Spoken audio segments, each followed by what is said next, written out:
Yeah. It's kind of loud. What you making, by the way? I am making some Old Bay seasoned salmon with stir fried egg fried rice and asparagus. That sounds friggin' awesome. Mm. Thank you. I am trying to take care of my body because I spend about 8 hours a day doing nothing but studying. Mm-hmm. And trust me, the one thing you always want when you're like stressed is just like garbage junk food. So I'm like, no, no. I'm going to make sure my body doesn't completely deteriorate these next 2 months. Yeah, that's fair. I am currently eating McDonald's, and I'm gonna go climbing tomorrow. Fun. I'm not setting myself up for success. Well, at least you're not stagnant is the thing. You're actively like, working out. I do my best. Yeah. Mike, have you back. played Baldur's Gate 3? Yeah. Okay, I don't know if that was one of the games on the list you rant about. I'm currently at the Goblin Camp. I have killed Priestess Guts, and am trying to figure out how to not die horribly in this camp. I also freed Helson and Volo. Okay, so if you have Halson, that's good. You He did can. at one point have to kill Halson, though. No, I fixed it. I went back and fixed it. Okay. Yeah, because if you don't like ask around and figure out, you might not realize that the bear is Halson. I knew the instant I saw the bear. I just didn't know how to get him on my side. Yeah, because it's a bit of an unfair check where it's like just kind of like with that one. If you do find a safe refuge, you can long rest if you need to. I did. I long rested because I got the brand of the absolute. So I think they're fine with me around. Although it's very funny that I've killed several goblins and they just haven't seen yet, just haven't found out. Yeah, Priestess Guts has been dead for a full day and no one noticed. that's one thing. The game, it's very generous with how they could have made long rests way more punishing, where it's like because there's no time actually passes when you long rest. Yeah, that's what I'm saying. It kind of does in Act 3. That's not really a spoiler. It's just that like sometimes like long rests will like change things slightly, but for the most part, long rests do it as much as you can. In the whole game, I found, I think, 3 events during my first playthrough that actually were affected by long resting. Also, there's a lady called the Guardian who just arrived in my brain and said you should use those sick, nasty illithid powers. That is most definitely the absolute. I would bet you $1 that is the absolute.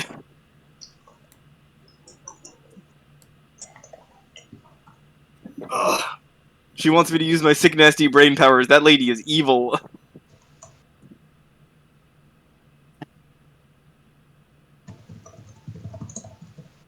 I'm saying nothing.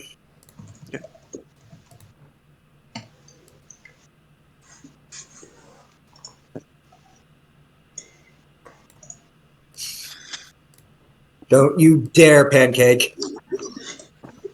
Alright. Anyway, actual D&D. Who did what?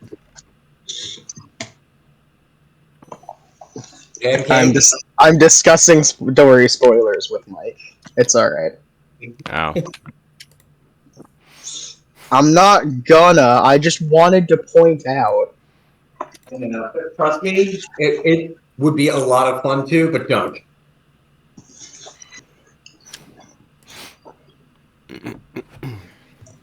Anywho. Goose.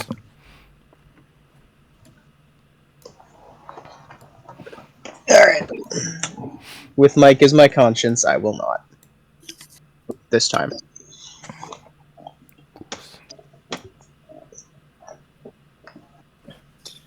Damn, Shadowheart. Bitch. You know who you're gonna romance yet? That was my question. I don't plan to romance anyone. Good man. Just letting you know, in Baldur's Gate, it sometimes just happens. Yeah. Yeah. There's a bug specifically about Halson where he like wouldn't take no for an answer. They fixed it, but there was a time where it was like Halson would routinely try and hit on you. Yep. It was really funny when it happened. Oh, that My was the personal thing I wanted. favorite. I am currently on my second full playthrough of the game, and I am this time deliberately trying to romance someone. Didn't romance anyone the first time. Second time, I'm like, you know what? I'm gonna romance Shadowheart because she's the most interesting person here right now. It was a coin flip between her and Asteria, basically.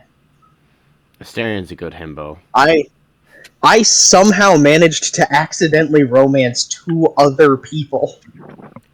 So I had both Karlak and Will hitting on me. Wow. Yeah. Name a more iconic threesome. Yeah. For me, I didn't realize monogamy was a thing in this game, and I fucked up my first romance. Or I had to do the Midsummer Night Dream dealio. Nice. They're like, all right, well, I gotta break somebody's heart, and it was probably the most. It was Shadowheart and Karlak, No. and I love. Oh, ow! I love both of those characters. So I was like, oh. So I literally did a coin flip. Yep. Yeah, it ended on Shadowheart. I'm gonna be honest with you. Karlak is one of my favorite characters in the game. I have no interest in romancing her. Well, also, to be quite honest, her attitude does kind of remind me of like my high school girlfriend. That's fair. And I was like, this gives me weird feelings. Yeah. I'm sitting there like, this is a person who is so desperately starved for attention, they are willing to sit there and hug you for about 5 minutes. I vibe with this person so hard. Also, I have no romantic feelings whatsoever for them. Oh. I just want to give them a hug. Yeah, that's the thing is like, a lot of people are really horny for Asterion, but I'm just like, no, I don't. I think he needs therapy. I think every NPC in this game needs therapy. In fact, honestly, Will's pretty well adjusted, in my opinion. Will's pretty well adjusted for a guy who just got changed species in about 5 seconds. I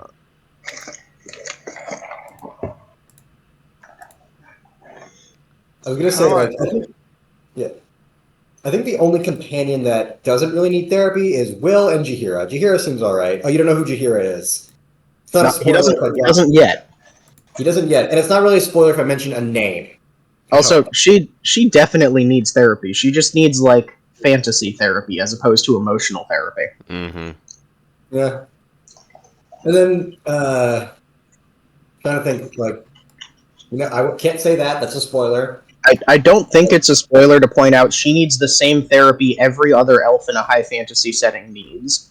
Oh, yeah. Honestly, guys, I don't really care if you spoil the game. I'm just kind of here. It hasn't super grabbed me. Yeah, but it's good though.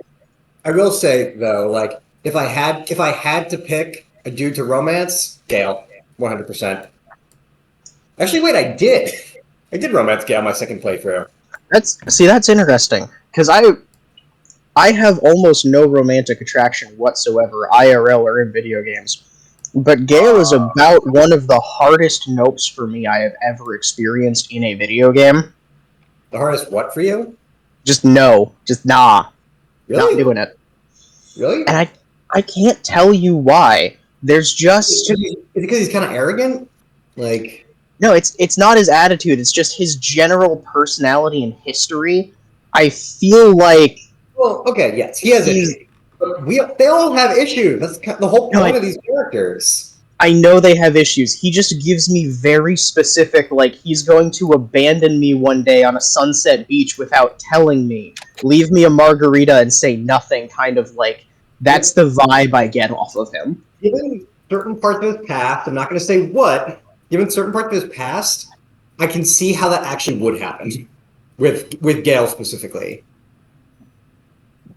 But yeah, I can kind of see that. He's the kind of person who would tell me, it's me, not you, and then tell me everything that's wrong with me before leaving, you know? Yeah. I've had that in real life. I don't need it again. I don't know if you guys are waiting on me, but I've been back for a bit. We're mostly ranting, to be fair. One thing that did kind of concern me is that my girlfriend said that she was kind of into Minthara, and I'm like, okay, that might be a problem. That's a I don't know if it's a red flag. That's definitely a beige flag, though. Mm. I'm 99% sure she was joking, but Look, I don't care how hot the person is. I'm not paying my taxes. Okay, you can't make me. the game. She only saw me playing during my evil playthrough, and saw Minthara. I don't think she heard a word of dialogue, so I think it might have just been, "Oh yeah, she's hot." That's fair. To be fair, every character in that game is hot. So are we getting Yeah, Lynch? let's He's currently asleep and hasn't actually given me a character yet, so not this time. Okay.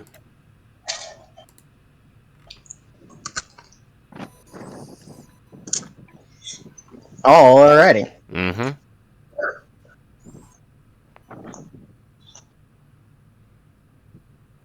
Who can tell me when last we left our heroes? Fuck, I don't know. Goblins happened. Yeah. We sure did. Contract to find an individual, an inventor. I woke up late, got a prophecy in my ear. Or not a prophecy, a omen of some kind. Then we traveled to actually find said inventor. And we got overrun by the world's most incompetent goblin mercenaries. With a single ninja bugbear, who we now have knocked out,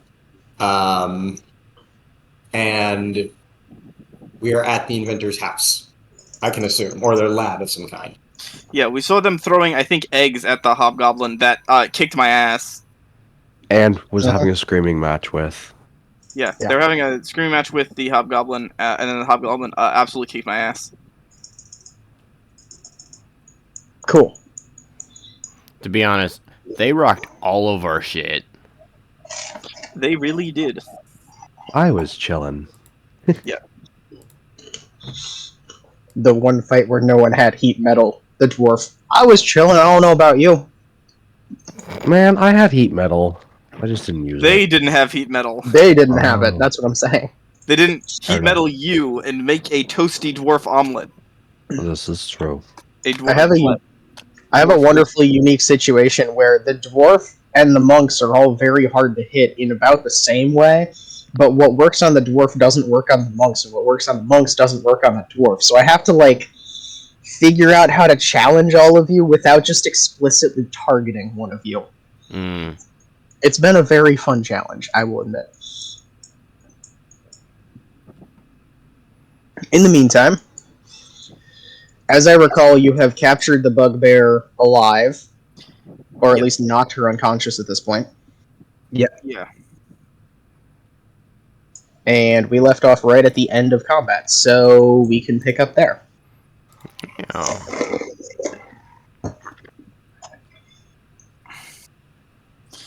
Yeah, you guys see me coming out of the woods, dragging the unconscious bugbear. Or was it a hobgoblin? Hobgoblin. It was a hobgoblin. Okay. Bugbear. Oh, it was a bugbear. Okay. Was in fact a bugbear. Gotcha. That's what the stat block says, so that's what I'm telling you. Okay. Yeah. Guys, got her. Sweet. Okay.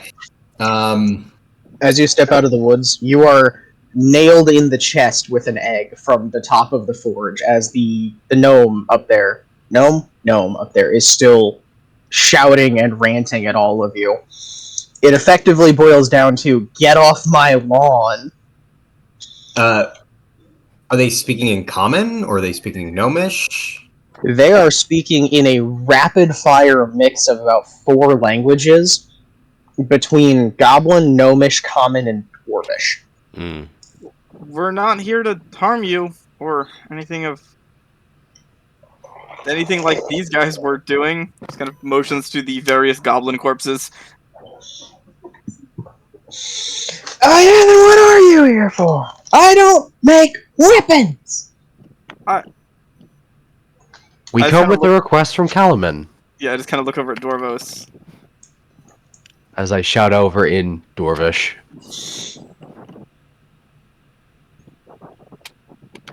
She doesn't calm down, but she does stop throwing eggs when you mention Calaman. Good. We don't even want you to make weapons. None of that is the goal. I've been told that before. We're here, I think, because Calaman potentially faces a weapon that they want to know more about. Simply here for information. If you want to see the terms and the reasoning, I would like to hand something to you, but I can't do that or get close to you if you're really screaming or throw stuff at us. Oh. She says from the second floor. What did she say? Because you're bloody short. Ay. Dwarvos, Speak for yourself. Dwarvos smites them. Fuck it. No. We don't need to know him that badly. I suppose not. Mike, you good? You right there, Mike? He's dying. Call an ambulance. Call the police on one Discord friend, I'll do it on another. Yeah. Wait, what? Long story, anyway. Very long story. You good, Mike? Yeah, having some audio issues. We're good now. Okay. Alright, cool.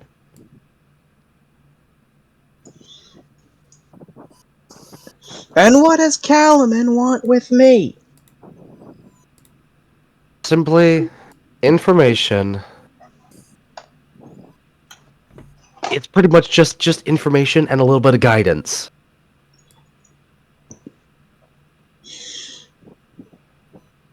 I got the terms right here as I hold up the scroll.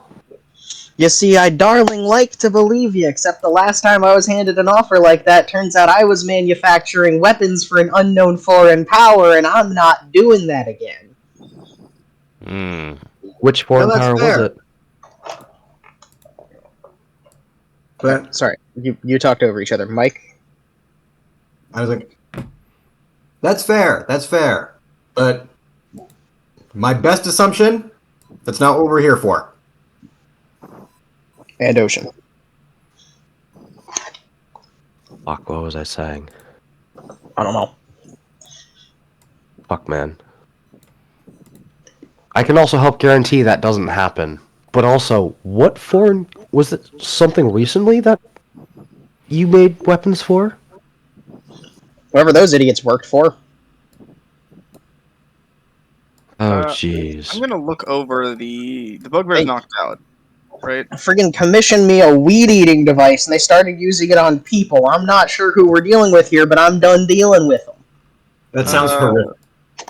Pinky, the bugbear is kind of just unconscious right now. Can I go investigate them, just kind of look at what they have? Sure. Like, are you talking like any symbolism or something like that? Yeah, the Goblin Armory was wearing red, notably, right? Yes. I'm gonna look for her for anything that's like red, anything that might bear the mark of the group.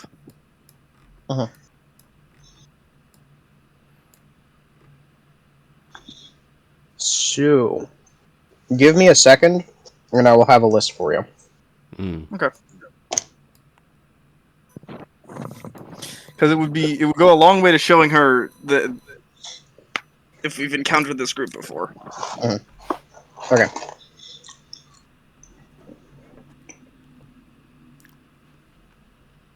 First of all, the bugbear isn't wearing any armor, and the only visible weapons are the blunt kunai they used to beat the crap out of you, which are secured to red ribbon that is then wound around their legs, their ankles, their hands, wrists, arms. Basically, they have just woven it fully around themselves in such a way that it can all be unwrapped one at a time, like in combat, to basically noose people, garrote them, do all the fun ribbon knife stuff. Yeah.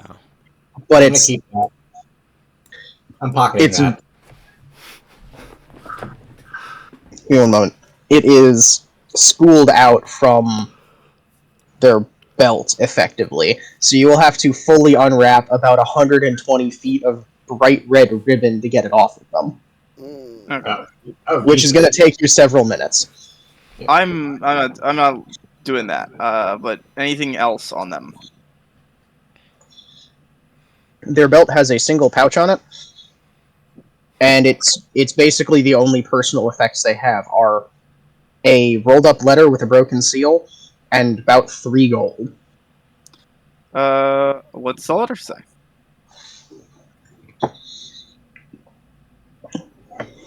That's a good question. I'm going to read it to you. I have not had time to type it out yet. That's fine. Can I take some of the ribbon and bind her hands and feet? Sure. Just to make sure that when she wakes up, yeah. In fact, after I do that, I'm going to slap her awake. Fair enough. I'll do the letter first. Okay. So the letter says, or it's addressed to someone named Bitter Shadow. You are to approach the vendor named Tatiana Rookeldust and require of them the device as per an arrangement already made. She may resist. You are trusted to make her any offer, any at all, that serves both her secures both her device and her silence. We will supply the strength of arm. You may need to accomplish this. They are raw recruits, but loyal and proven until now. Per our usual arrangement, I have enclosed your pay in full. The people of nearby Briarbridge are to learn nothing of this. Signed, the Dragon Queen wills it by High Proctor Bellephion in her daughter's eminent service. Hi, Dr. Bellephion? Proctor Bellephion. Proctor Bellephion. I will type all that out in a couple of minutes. Okay, then I will not write that name down immediately. Okay. I just kind of hold up to the... Actually, it has a broken seal. What did the seal look like? It looked like the Dragon Army symbol of Tychisus, Okay. but it's in black wax. Yeah. Blue wax. Sorry. These people seem to be the same people we have had some trouble with. I don't think you can see it up there, but this letter's seal, which talks about coming and meeting you, bears the same mark that we've been hunting down, and I kind of take out one of the pieces of scrap that I've ripped off of someone's armor with the symbol on it. They're a group that seems to worship an old god, one that's a dragon. It seems to be the same group that Kalamon wants help defending from. That doesn't mean anything to me.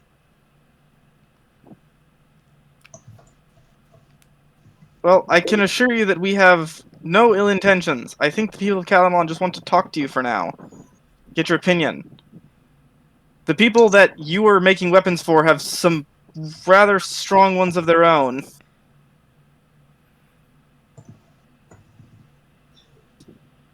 You said you had a contract? She side-eyes you, readying another egg. I just kind of nod over to Dorvos. It's this one right here if you want to read the whole thing.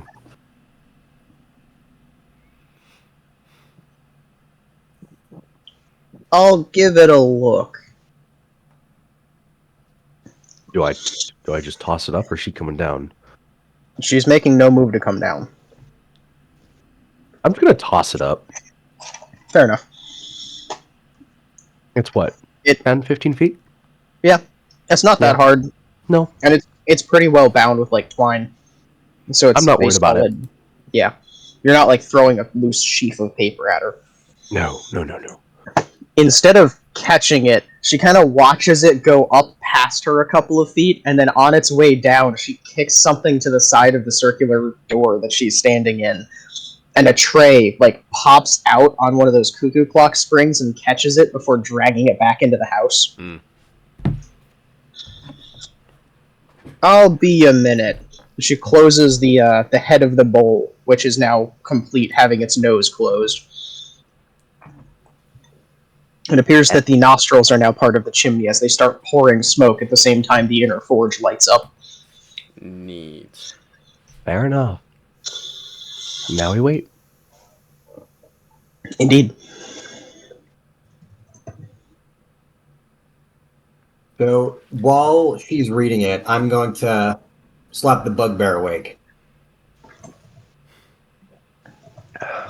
Alrighty. And I'll say I take that 3 gold.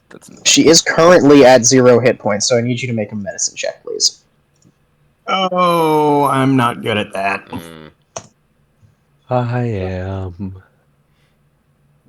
I am what they call a dumbass. But with a nat 20. That'll do. Oh my Look, god. I don't know anything Fucking about hobo pulls it medicine, off. but I've gotten to enough like bar fights to know how to wake somebody up after they've been knocked out. You know precisely how to bitch slap someone. Yeah. Alright. Then please enlighten me. How do you slap someone awake after you've just slapped the crap out of them to put them to sleep?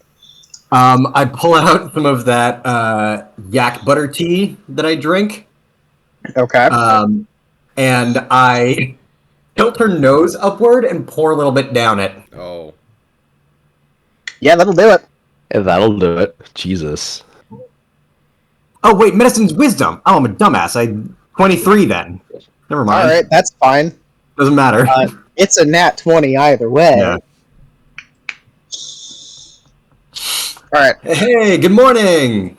So for a second, they do what you expect them to. They just start hacking and coughing, and then they like snort, like they're dragging it out of the back of their nose, cough a little bit, and then slowly come to. You're a real dick, you know that, right? I've been called worse. Anyway, Face like that, I'm not surprised.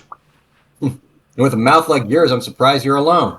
Anyway, oh wait, no, we killed everyone that you were with. Yes, Either way, you you're did. alone now. And honestly, so- good riddance. I don't speak Goblin. You're a That's- bugbear that doesn't speak Goblin? Couldn't understand a damn word they were saying. Good riddance. Well, that I can assure you they were definitely talking shit. Anyway, good morning. Name's Ajan. Can you explain what you're doing here? Doing what I was paid to do. Okay. Yeah, I know you can elaborate more than that, so let's chat, shall we? You've Real quick. By the way, the more sass you give me, you're getting another one up the nose. So let's be nice. Oh boy. Real quick. And I pipe in and no lies and cast Zone of Truth. Alright. Oh, this is getting good. Okay. I'll To- stand to- behind her. I'm gonna let Dwarvos do the asking. No. You're doing just fine. Okay. First of all, to your threat of more, just look up at you and grin and go, try it. Oh, you like it? Okay. Slancha. I take a swig and I give her some. Now, are you trying to pour it down her nose again, or are you actually giving her a drink? Giving her a sip. Carrot and sip. Full tanks it, like she's used to drinking it. Okay. Fucking A. Ah, you're familiar with the good stuff. Good to know. Mhm. So, you are physically incapable of lying at the moment. So Fully aware. Yeah. Yeah. Yep. Who hired you? Some dick named Bellephion. I don't know. Writes me letters, pays me real well, pays me in advance, too, now that I've actually proven I can get the job done. How much? Fair enough. More than you make in 6 years. Give me a specific number. 75,000 gold. Where is it hidden right now? Back home. Where's home? In Lemish. That's really far, Wait. isn't it? That's about 650 miles south of here. Okay, so Jesus. yeah, so that's a lot of cheddar. How long have you been here? 3 weeks. Mm-hmm. It is at this point in the conversation that they just kind of casually take the, like, draw me in as one of your French girls pose, having notably escaped the ribbons entirely. Oh shit, And they're just reclining, looking up at you. you're really sneaky. Mm. I make a point of it. I'm going to suggest you don't try and run because I will absolutely outchase you. So I suggest you stay right where you are. Well, you already did, so running would be kind of dumb, wouldn't it? Mm. Yeah. You're not very Okay, smart. Okay, so you're smart. Now, question for you is where can I find your employer? I have no idea. Where do you get correspondence? In the mail, like everybody else. The bard comes, drops by the hut. Jeez. Okay. Where is that? In Lemish. All the way still back in Lemish. Wow, you've traveled pretty far. Yes, I have. I'm very good at it. Okay. So, I guess correspondence on the other direction will be difficult. What do you know about him? Give me everything you know, from this most inane to the most specific. She kind of thinks for a minute. Generally the same creepy vibe as your short stock over there, or just cast a spell on me. He's probably got a beard. He writes like he has a beard. Dwarf? I don't know. How tall is he? Never seen him before in my life. Okay, so you're just making assumptions. All right. You see half the crap he writes to me, you'd assume he had a beard too.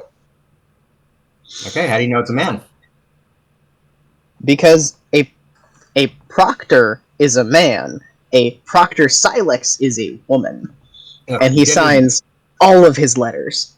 Gendered language, cringe. Anyway. They could be non-binary, you don't know. Oh boy. He doesn't give you're off like a that bad vibe. person. You just assume gender. You're a bad person. I'm kidding. I did not say that. I do not say that. I really wish you had, but we're moving on. Yeah. All right. Well, you're of no help. I do my So best. that means you're basically just a messenger then. Yeah. Can you give us a reason why we shouldn't just Thank you kill very you? much. I am a professional. Is there any reason why we shouldn't just kill you? From your perspective, probably not. Okay. And from your perspective? I would prefer to keep living. It's generally more productive and a lot more profitable. Well, that's fair.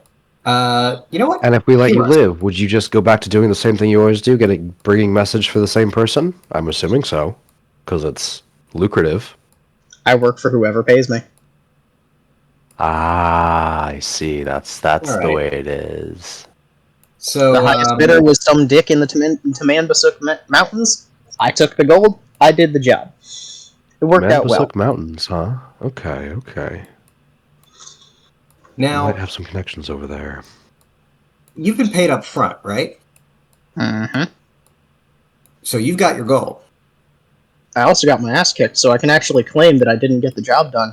This works out well for me if I survive. So, how can you assure us that you won't go and tell your boss that we just kicked your ass? I have no return address to write to. Okay, that helps. How does he find you? If I knew that, I probably would have made it easier for him. Mm-hmm. So, on what premise should we not let you go? Because if we let you go, he could easily come and find you the way he's always been doing, and you can spill the beans and put his heat on your back. Put his heat on our backs. See, the way you phrased the question implies you would like to keep me prisoner, and I'd like to see you try. Oh, you think you can escape? She just sits there grinning. Yeah, probably could. The sad You're really slick. woman. Probably could. Not gonna lie. We're not really. I look around. Is anyone here interested in taking prisoner? Nah, rather I just can be kill it. very entertaining. All right, I'll put it to the vote. Should I bash her brain? Should I bash her head in, or should we let her go? I don't know. I think maybe we could try and take her back to Kalaman. I can slit my throat and jump in the forge. It'd be way more entertaining. Oh god. That would be pretty entertaining. I think He maybe sizzles like a piece of bacon. best- You'd like that, wouldn't you, Pennylegs? Okay, keep talking, fuck ass. Oh, only if you want me to. It is getting sassy in here. Are you tempting me with a good time? Only the one you're tempting me with, love. I give as good as I get. I think we should take her back Just to ask Spirit Kalaman. Stack. She gestures to Leica, who is still battered and bruised. Just ask her. I give as good as I get. I think it might be best to try and take her back to Kalaman For what reason? in case the Kalaman guards have any more questions. She seems to work somewhat closely with. And I kind of hold back up the letter with the seal on it. Would you care to join us back to Kalaman? Entice me. Better than dying. Secondary Probably. What employment. makes you think you can kill me?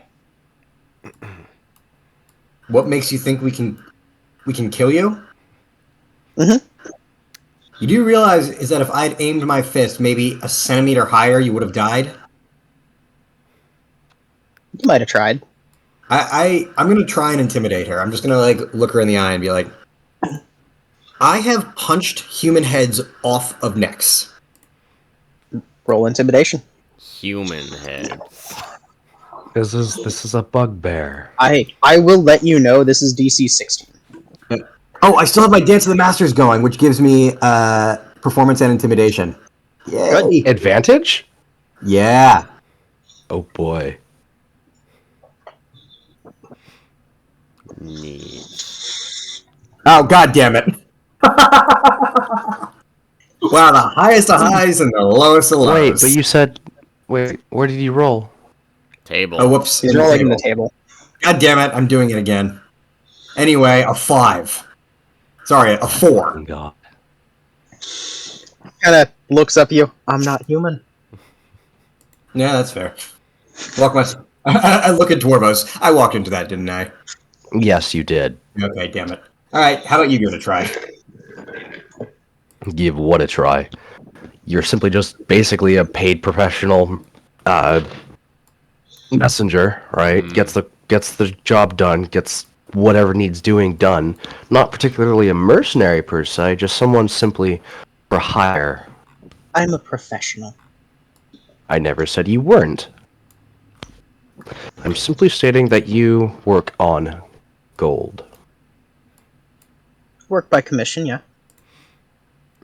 We could go for... We could offer her secondary employment. Yeah, no. Her She current seems really employer expensive. paid her 75,000 gold.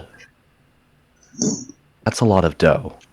Yeah, we can. I I don't took think 3 we years to afford get there, but we got there in the end. Mm. So how much did this job cost? 350. They paid for 350. travel expenses. Mm. Oh, that's understandable. You wouldn't want to travel fucking broke. That blows. Can you do me a favor, Swampy, and roll Arcana? Since you have the letter. Yeah. Arcana. Bones. My character sheet is. Okay.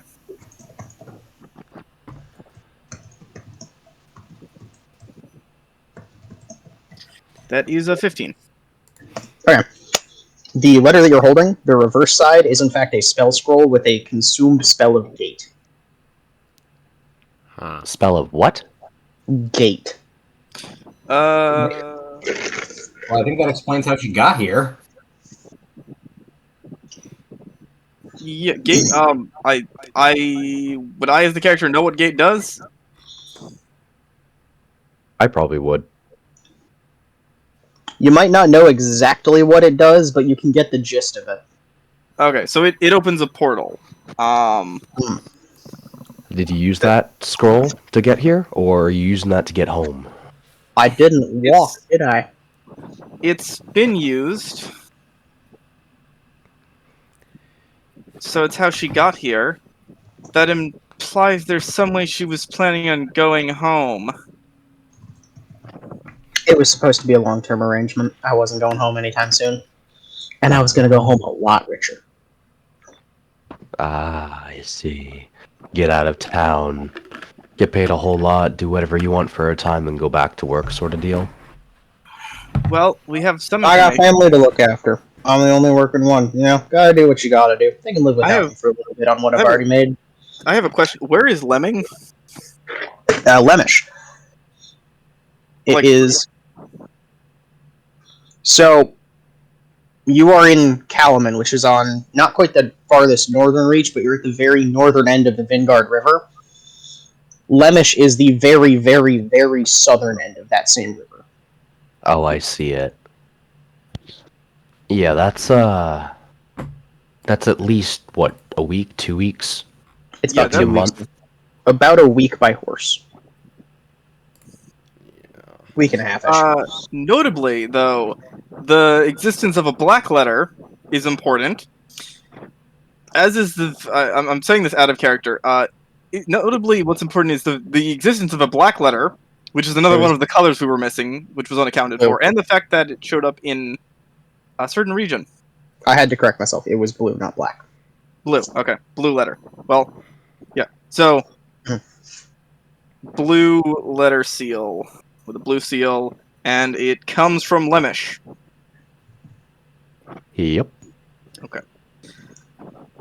It's long-term work. Which means you had more. Either A, you're up here just to kind of hang out and chill, or B, you have more work than this. Where did you find the men that you were using? They were supplied. You read the letter. Supplied where? About 12 miles north of here. Met them at their camp. Well, I wouldn't call it a camp. They kind of just cut down a tree and they were hiding inside of it. Okay. Sounds about right. So there are members of the Red Army 12 miles north of here. And some form of the Blue Army. I didn't see any signs of an army. I just saw 12 irregulars in armor thinking they were hot stuff. Jesus. What a shit show. Oh, you have no idea. I hate goblins so much. I've worked with children better disciplined than that. And I hate kids. You do no idea how much I hate kids. You seem like the type that hates kids. No, I get it. The kids I are hate always the most kids. annoying. Does that come across? I really don't like kids. I have a question. That payment they Unfortunately, gave that's you for your 2/3 work of here, this group. is that secured? Have they given that to you for work you've already done or for work you're going to do? I was paid in advance for all of my work. And if you disappeared, would they come to try and take it back? I don't know, probably. I think I've probably built up enough goodwill that if I disappeared, they would understand. With such enterprising adventurers such as you interfering in their plans. Well, rat catchers really, but who am I to judge?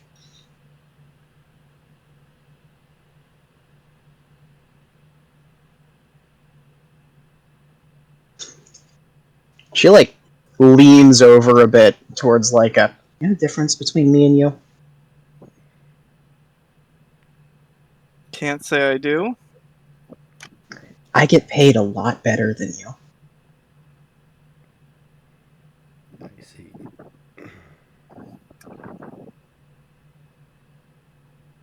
The other difference between us and you is you didn't have to watch your friends die. Are you making an assumption, are you? I like this game. The difference between us isn't quite that. It's that you're doing the bidding of some unknown thing, and we're trying to understand it. And do you perfectly understand the Council of Calaman and all of its terrible bureaucratic deadlock? Do you really understand the governor you're working for? Do you even know who your boss is? How much do you know about... I just kind of asked her. And being from such a faraway place, how do you know so much about Kalaman? You don't get very far in my line of work without being intimately familiar with the Lady Micah and the Lady Perth. However, I'm afraid that's under injunction. Even your spell isn't strong enough to break. She kind of taps her head. It's gone. Not there anymore. I know it was there. I know where it was. Don't know what it was now.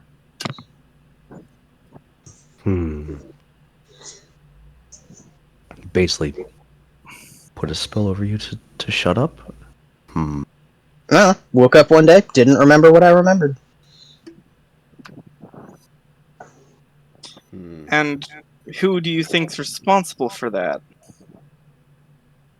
Probably the powers that be. I don't know. I just get paid. That's all I know. Politics isn't really my thing, if you couldn't tell. We're getting literally nowhere here. Yeah, I think you don't say. I think we've gotten I everything. don't want to we hear can it, shit lips. So, No, what do you you haven't say? gotten everything, love. Not nearly everything, but I'm still here if you need me. I have I can another hold your hand too if you want. few questions. Have Oh. you received colors in any other letters? Or letters in any other colors? Always blue. Always blue and always in lemming? Lemish. Lemish. Flemish. Yes, that is where I live. Have they ever had you work with any other colors? Red, black, blue, green? Kind of If you're motion to talking have about goblins are all wearing red. if you're talking about livery, I've worked with all sorts over the last few years. If you're talking about specifically color-coded nonsense, no. I work alone. She gestures back to the goblins, and that's why.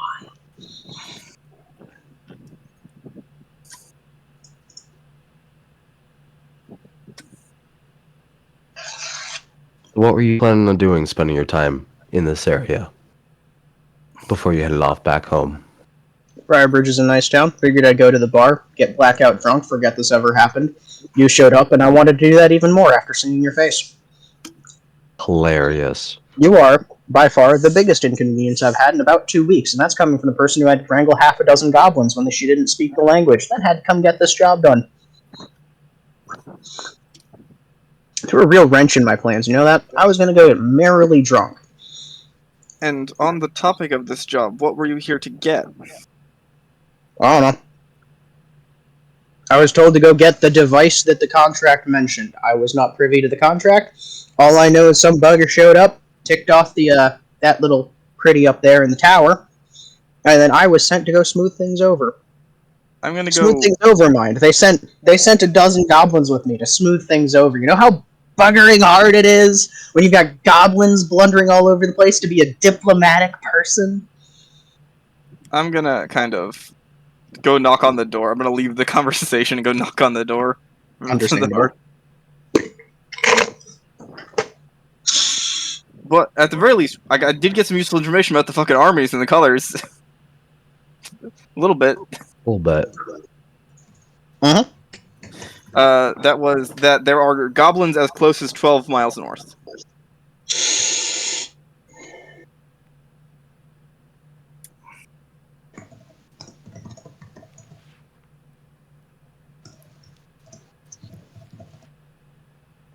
You guys can continue. You can do the meet.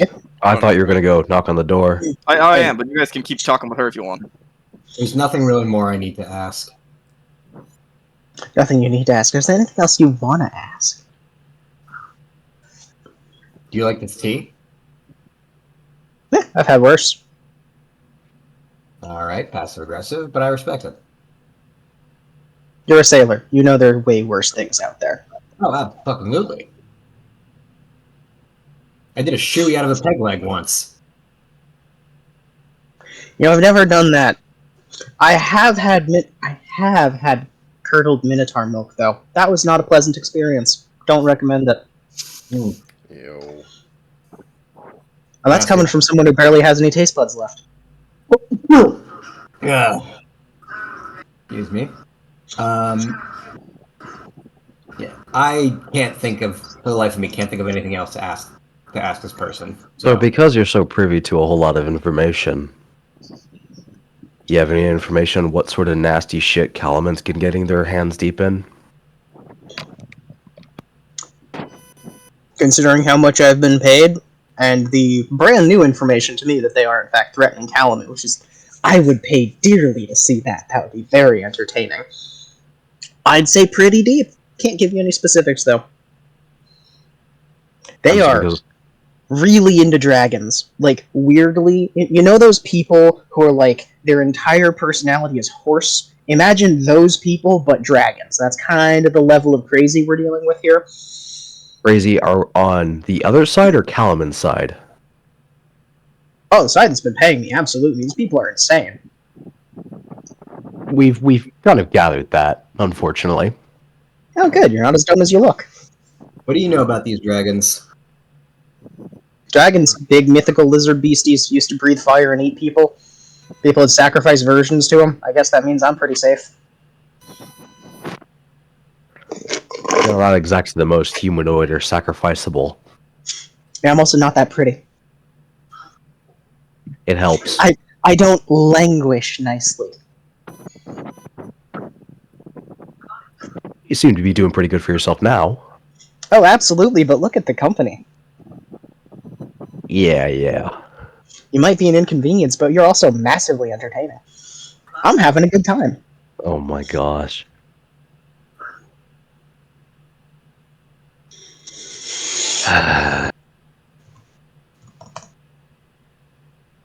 So how long you been working in this kind of business? Most of my life. So, 21, 22 years. Jesus, y'all are young. That's coming from you. I don't see any gray on you yet. I still have at least 100 years over you. Oh, I'm sure. But you don't look it. I have no idea how old I am. Yeah, I can tell. You get the you give me the kind of washed up on a beach one day, adopted by a monastic order, spent your whole life on a ship kind of vibe. That's exactly right. I figured. I will say though, he knows how to drink though. Certainly an experience.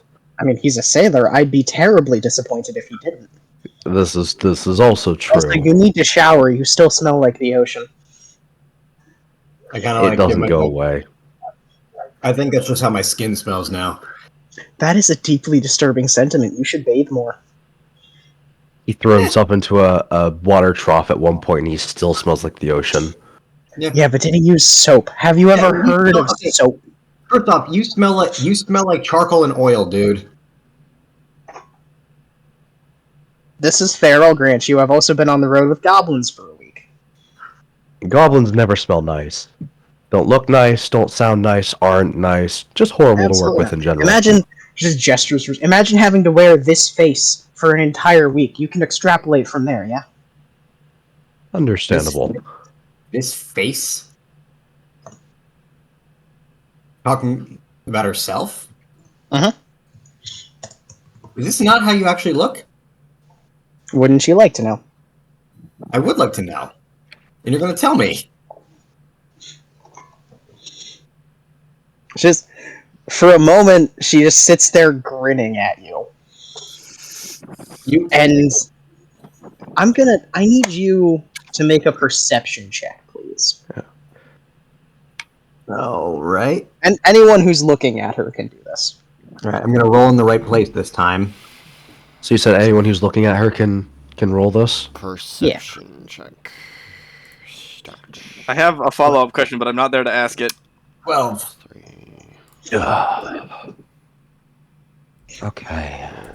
1d. If I 20. If I may point out a small question. I'm not there to ask it, but if any of you want to. You have the option.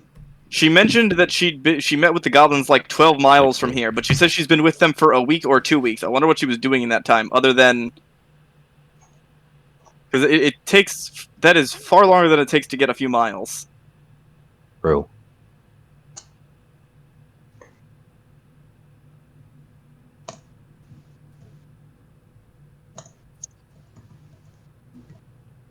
It's like, Hef got a 16.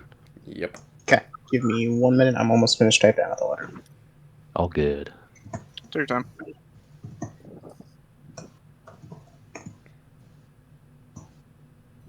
See, there was lots of information in our conversation with her.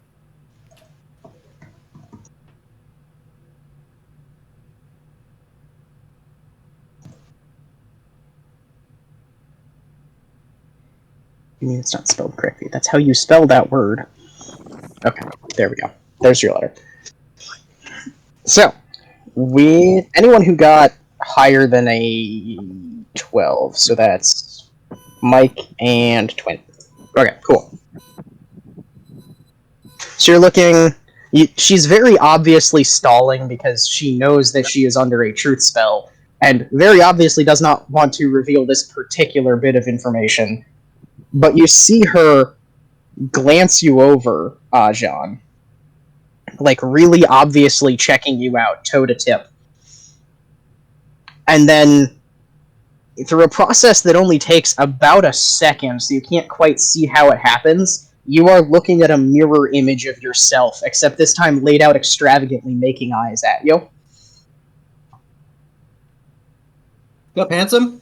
It's a much more agreeable face. I still don't like it, though. You're kind of ugly. You could do with... And she, like, touches up the cheeks and, like, physically moves the cheekbones to be wider and sets the jaw a bit more square. There we go. So you're a shapeshifter. Shapeshifter. Word is changeling, love. Don't you forget it. Understandable. No, you're a fae. Well, something like. Same here, I think. Oh my. You don't smell much like it, though. Never been. It shows. Thank you. I'll take it as I a don't know. compliment. Sure. Jesus. So, you spent a week with about a dozen goblins, Uh-huh. and it's 12 miles from here. So, in that week span, what the hell have you been doing?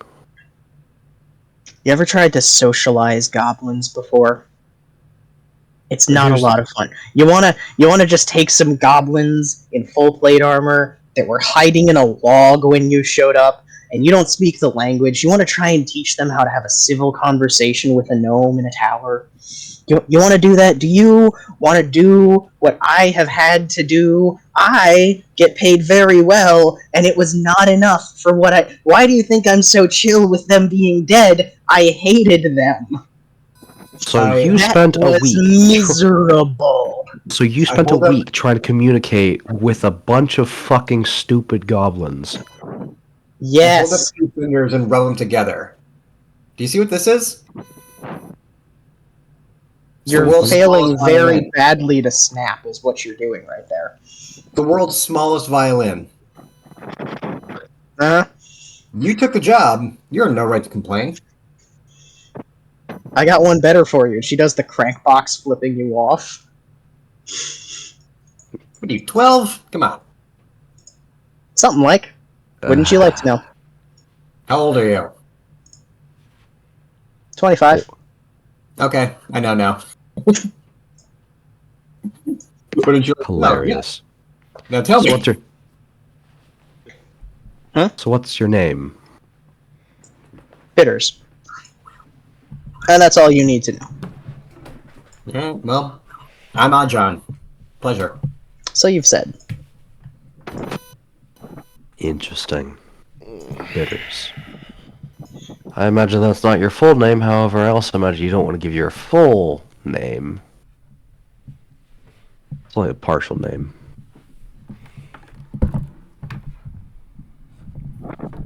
Give us your full name. Bitters. That's it? Is that the name you gave to yourself, or is that the name you were born with? Do you remember the name you were born with? You know damn well what I mean. Did you pick that name for yourself? Of course I did. Why wouldn't I? Well, again, I'm a professional. Do you go by any other name? Nope. Has anyone else ever called you another name? How much longer do we have? Not too much longer. Well, all right. Look, I get it. You want to get one over on the mercenary. All right, fine. You've got one over on the mercenary. That's fine. Don't go digging into a lady's private details just because you got her under a truth spell. That's just rude. Well, it's also business.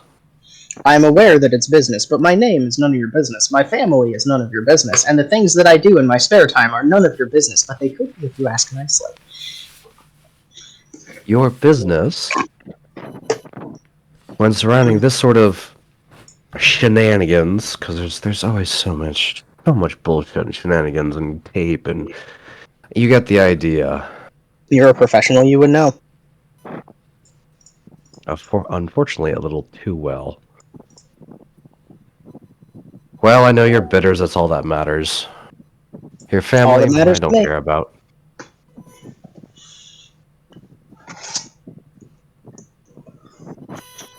This reminds me a lot. I've had to interview like actual potential clients before, and this is actually how it goes. Yeah. Like extremely tight-lipped about the most random things. Mm-hmm. Yeah. So dumb. Can you, Ajan? Trying to think of what would make this appropriate.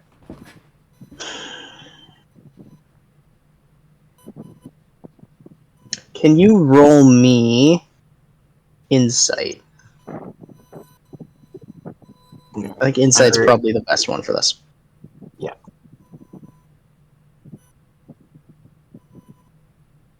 $16. Okay.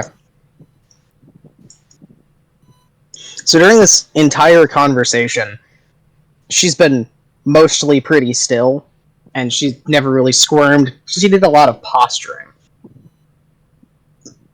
But she looks you dead in the eye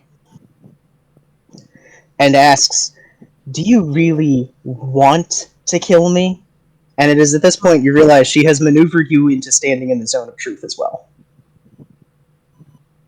Oh, wow. Sneaky, sneaky. I mean, not really. I'm neither here nor there about it. And we can be polite about this, I think. Yeah. I don't want to kill you. You don't want to die. I think that seems pretty fair, right? I didn't kill any of you. All right. Well, You just kind of hear a yell back. Certainly tried. They were dull. all right. Well, to be perfectly honest, I think we've gotten all the info we really need out of you. It's just, well, I don't know. I feel like I've beaten you already. I don't feel like there's more I need to. I don't feel like killing you again because I easily could have, but we don't have You to. could have tried. It took more effort to keep you alive than it did to kill you. So It took more effort to keep me alive than it did to try and kill me. you keep talking a big game, but who's the one that got their lights knocked out? Who's the one who gave me alcohol to wake me up again? What do you want to get out of this conversation? I really don't know at this point. Honestly, I'm just kind of having fun talking to you. You seem pretty chill. Yeah, same. If you hadn't actually tried to kill me, I probably would like you. Well, Yeah. again, the face, but we can work on that later. Okay, you know what? I like you a little bit less now. You're the one who put me under the zone of truth. You want friends? Don't have them be honest with you. I didn't put you in the zone of truth. It was this guy. He's working with you. Presumably, you like each other on some level. Yeah, he likes you enough to lie to you about your appearance. That's all I'm saying. At least I have a face of my own. What do you look like? For real. See, that's a very interesting question, isn't it? I assume it's because you don't really have a face of your own? Alright. That's gonna be a history check from you, Mike, as her appearance, this time it doesn't snap into looking like someone, it just kind of fades from the top down, becoming a very androgynous looking human. Vaguely elfin features, but not really half elf, just kind of middling in almost all respects, to the point where if you saw this face, you probably wouldn't be able to recall it.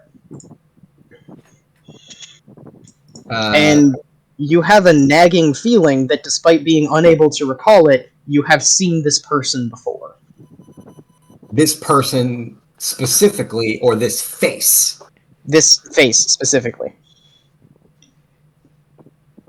I'm just kind of like, I'm doing like you ever get like your eyes checked for when you get glasses, just kind of like focusing. Mm-hmm. And like, 6 out of 10. Also, I you know. look I do familiar. my best. I do, You don't look I? familiar. Yeah. Can't really put my finger on it, but you do look kind of familiar. Yeah, with a 13, does that get me anything, or that's really all I got? That's the nagging sensation that you have, in fact, seen this person before. Somewhere. Yeah, gotcha. You are absolutely certain you have seen them. You can't remember where or when.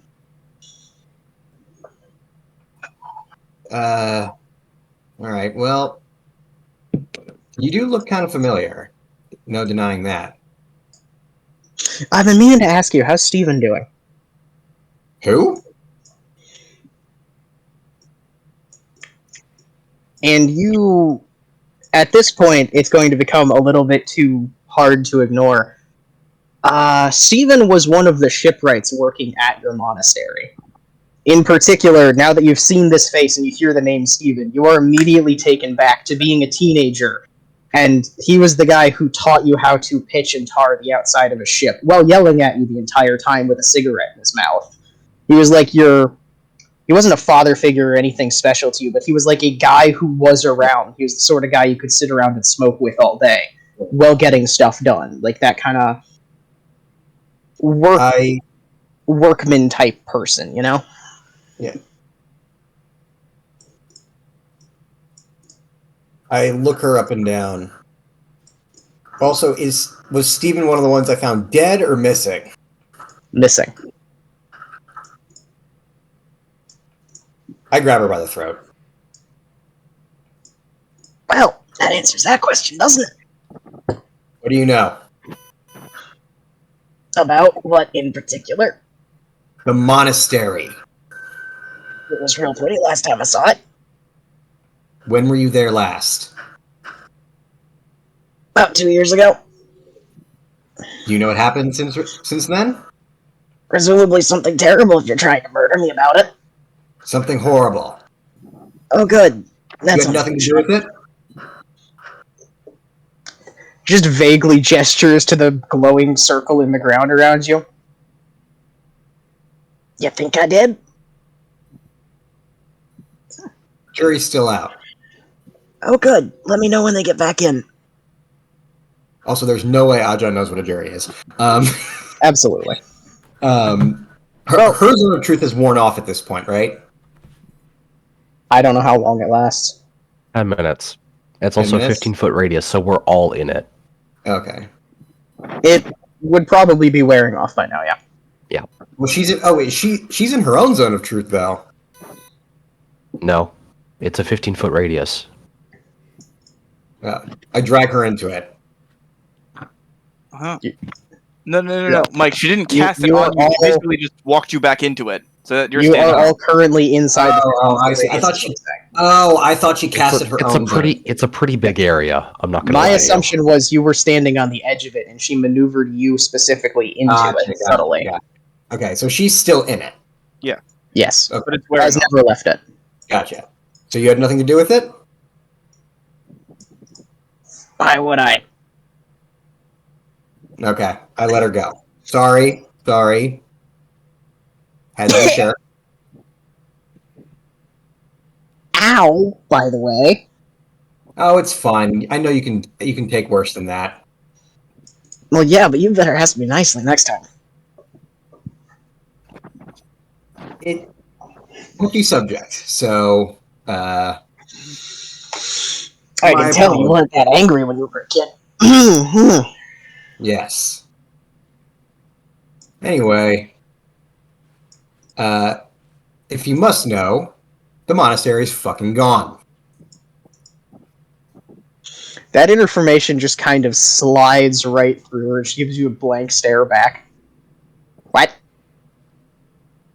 It's gone. Place was destroyed. Tons of bodies. Half are dead, half are missing.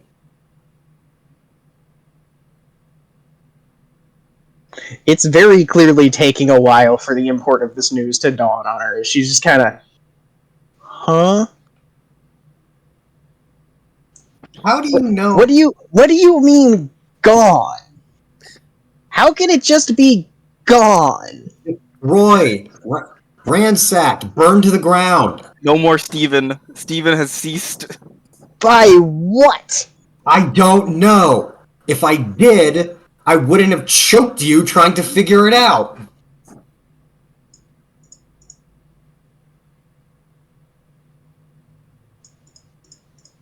Well, that put a damper on my afternoon.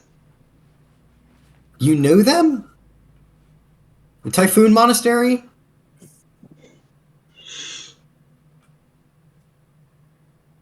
She's the like clapping her hands in front of her like she's trying to explain something to an idiot. Don't tell me you're one of of us? I knew them. She looks like she wants to strangle you. Buddy, you know this person. You were 12 years old. You nearly decapitated yourself with a ribbon knife, at which point I gave up trying to teach you how to use them. Do I remember who this is now? Yes.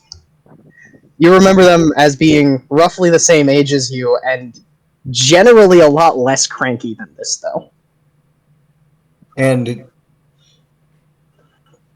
what's their name?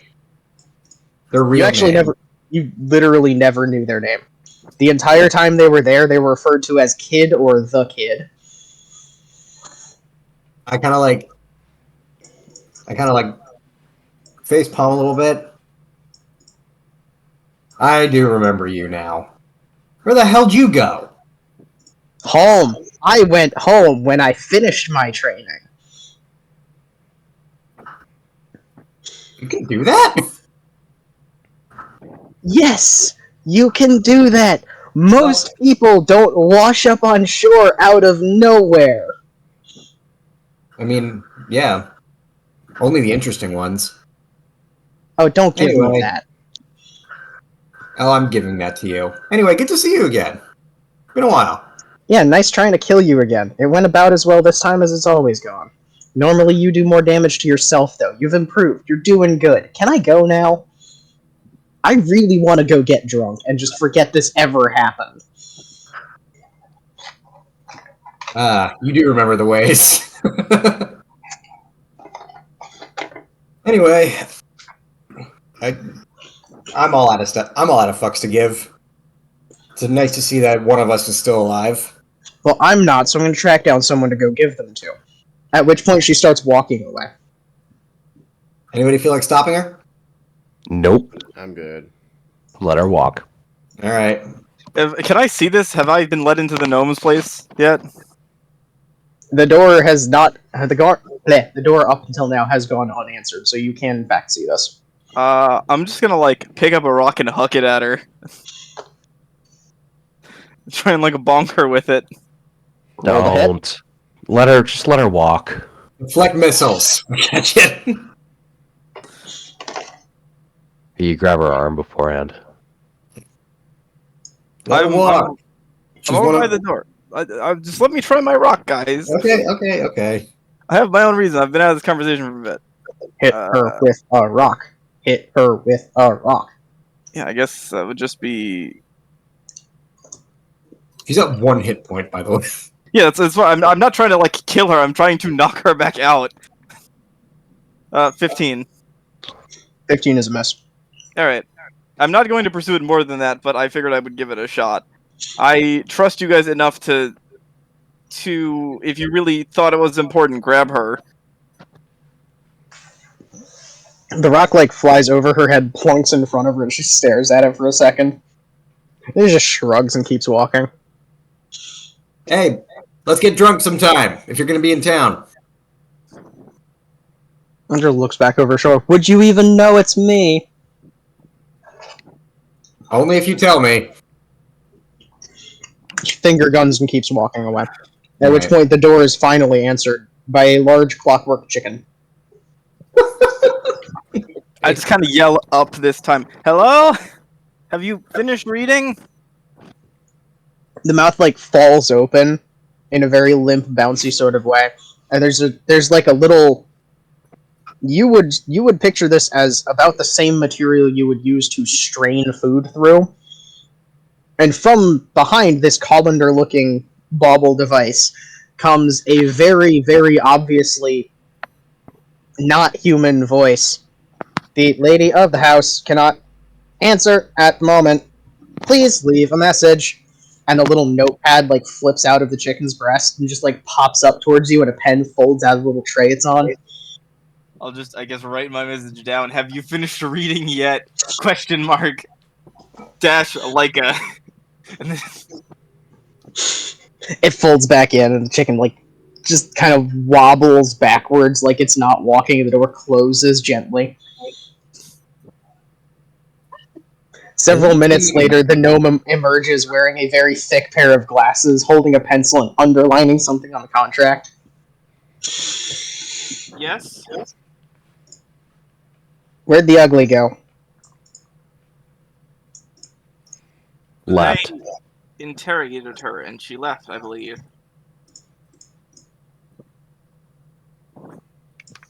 She's like, let her know that she's not in any more danger. she gives you a very, very dirty look and turns back to Leica. It's in order. I'm assuming you want me to pack up and leave, given the amount of money I'm being offered. Yes.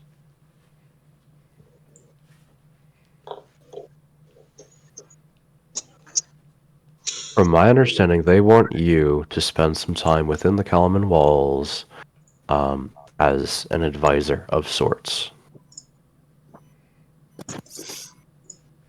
Yeah, sure. I'll go with you. If you don't mind me asking, what were you building for them? That other group of contractors? Well, I told you about the weed-eating device. Apparently they turned that into a weapon. Then, they come to me. They come to me with an idea, okay? It's a very, very bad idea, but I'm smart enough to fix it. So, I fixed it. I made it better. Not only did I make it, I made it better. And then they come to me and tell me it's a weapon. Alright, cool. So I started hucking eggs. Anyway, here it is. She, like, reaches behind the doorway and pulls out two massive backpack-looking things that are almost as big as her. And what are these? Fargabs. What? And they do what? It's in the name. Far Gab. You gab from afar. It's a very good name. It's concise. It tells you exactly what it does. What is gabbing? That's exactly what you're doing now. It's making inane nonsense come out of your mouth. Blah, blah, blah, blah, blah, blah, blah, blah. So they let you talk over a distance? Yes. I'm assuming between the two, right? Uh-huh. Just a pair of them now. For some reason, they only wanted one, and they wanted to, like, broadcast really loudly. I thought that was stupid, so I made two, and you can talk for really far. It's like sending, but you don't need magic for it. Oh, that would be strong. There's a radio. She's made a radio. Yes, she has made a pair of backpack radios. But they talk to each other. They are the only two backpack radios in existence. They talk to each other, yes. It's like that Family Guy joke. Did you know that my great grandfather owned one of the first cell phones? Hi, is this 9? No, this is 12. Mm-hmm. Except it's 1 and 2. So does it Also, use... the inside of the back frame is painted bright, bold white, 1 and 2.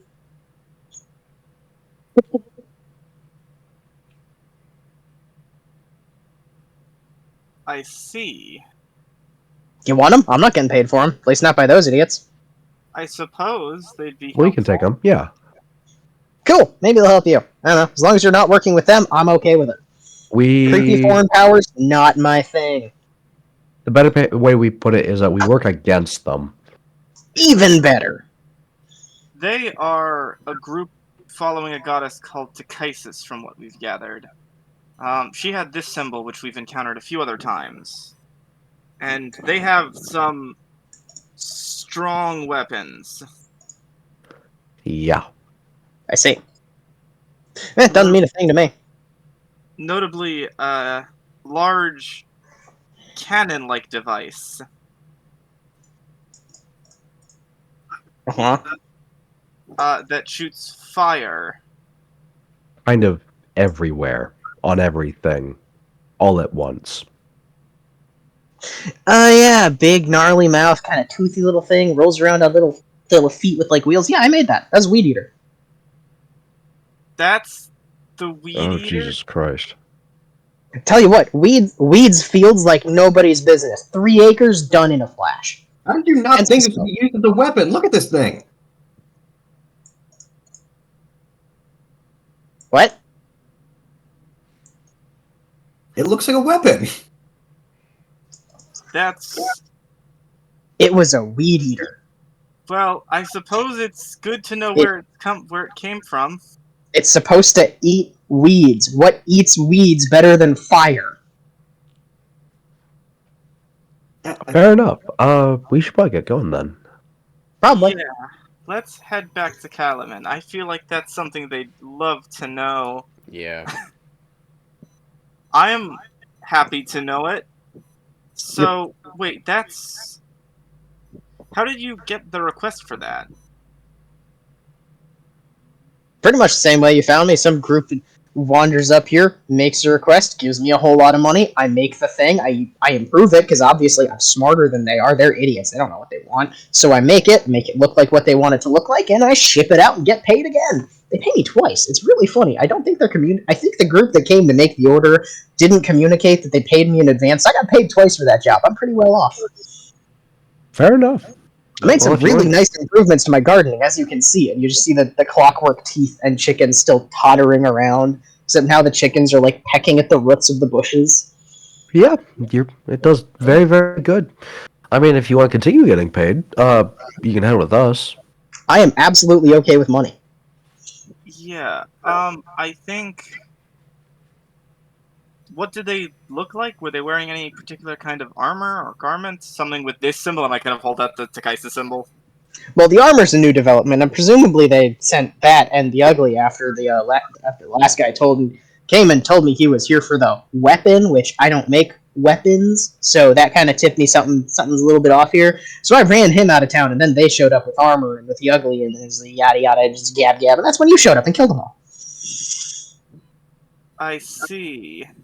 Glad to have helped. Oh yeah, no, you were really, really good at your job. You kill people really well. All right, then. I think that's settled then. Probably. Yeah, I suppose it is. Then let's head back towards Calaman. Do you have your stuff packed?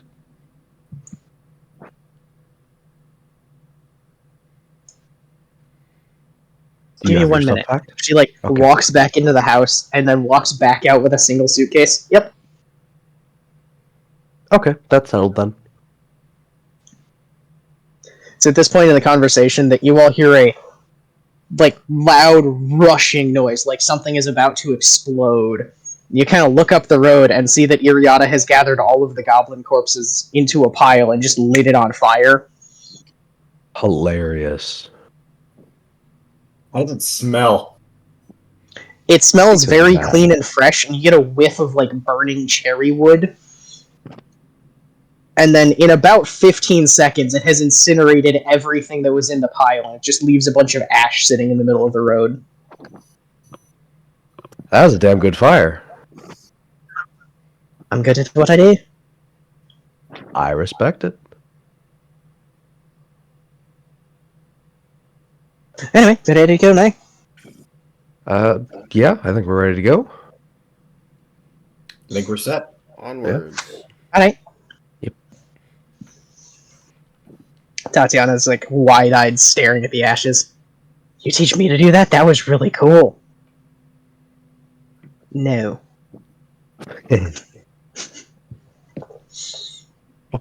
Probably best that way. Probably. Moving on from that, I need to take a bio break. I will be back. All right. Yes. All I would right. like to get a little bit of food as well. Yeah, so we'll take 10, Take 15, meet back here. Yeah. Go.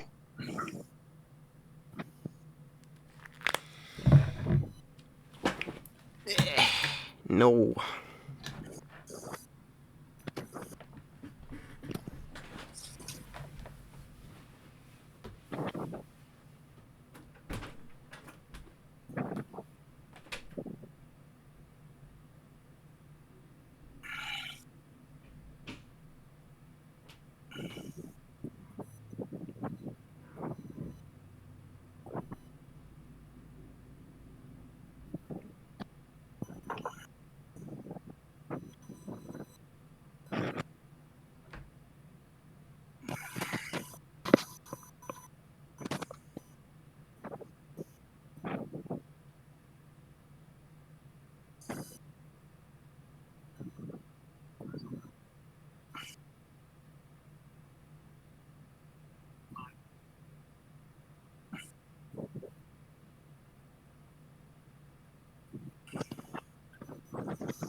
And we back.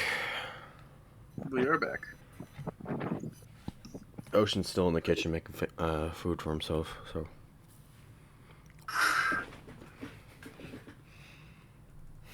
Mm-hmm. I don't know. I think I have somehow managed to soft lock in a menu. Fun.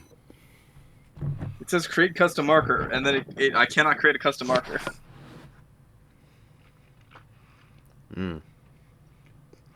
Game sometimes has some very finicky parts. No, like legitimately, like I can't not create a marker. Well, I just saved, so if I theoretically force close the game, I should be fine. Hopefully. I just met Auntie Ethel.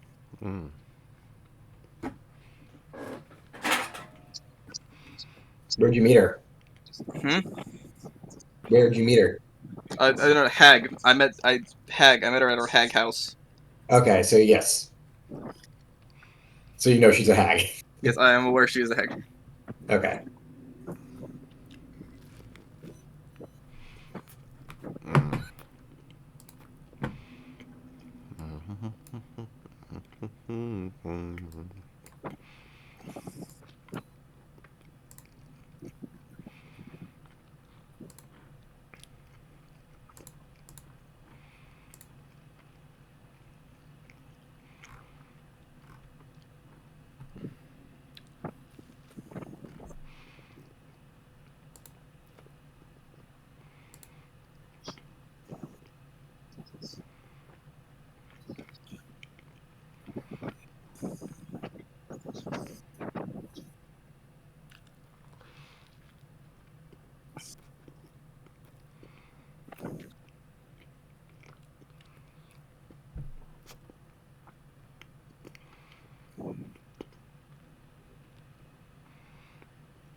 So, how's it going?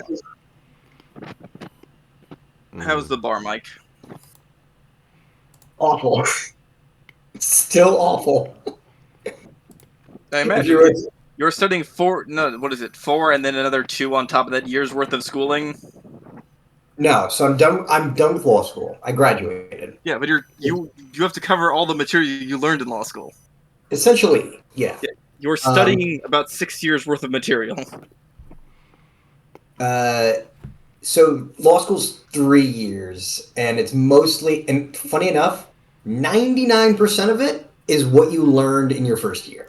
Because it tests you on 6 topics: criminal, property, contracts, civil procedure, courts, and wow, I just totally blanked on the last one. Criminal, torts, crim pro, contracts, property, and evidence. And then everything that you learn all of that your first year of law school.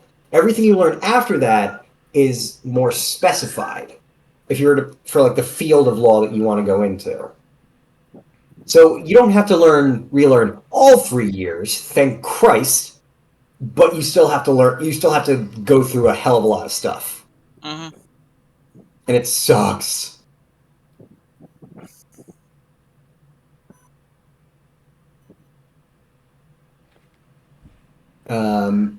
Yeah, it's not great. How's school for you going?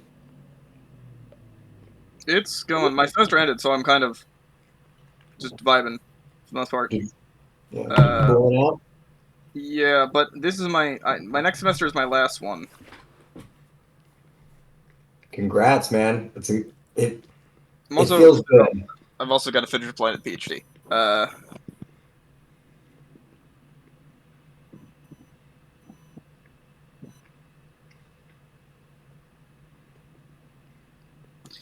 I have a very strong feeling that I should drink my potion of animal speaking here with this frog. Talking to animals is one of the most fun things in this game. Are you playing a regular? Are you playing a custom origin? Are you doing Dark Urge? Are you doing? I didn't realize that you were supposed to most likely do one of those first while I'm playing a custom character. No. Charlotte Paladin. That's the way. That's, in my opinion, the best way to play it.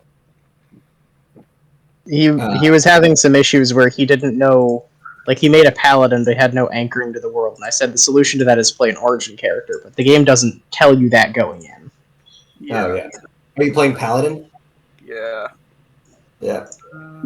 I have a potion of animal speaking. Where is it? Well, the thing is, just like in real D&D, Paladin is one of the best classes in the game. In my opinion. It's pretty good. The best, so like the most like broken that people have done is these insane monk builds. Like, I know that's the most quote unquote broken. Also, Swords Bard is really popular. Mm-hmm. Yeah, I'm playing a Swords Bard right now in my game. Good. And by that I mean I'm playing honor mode. I am now on Sir Thunderclench the Ninth. Oh, good. That's gone well. I'm at Moonrise. Again. I am going to Moonrise soon, I think. I was trying to find my way there, but I could not find the path north through it. I assume I've got to go with the... If I want to go to Moonrise, I might need to do the drow stuff.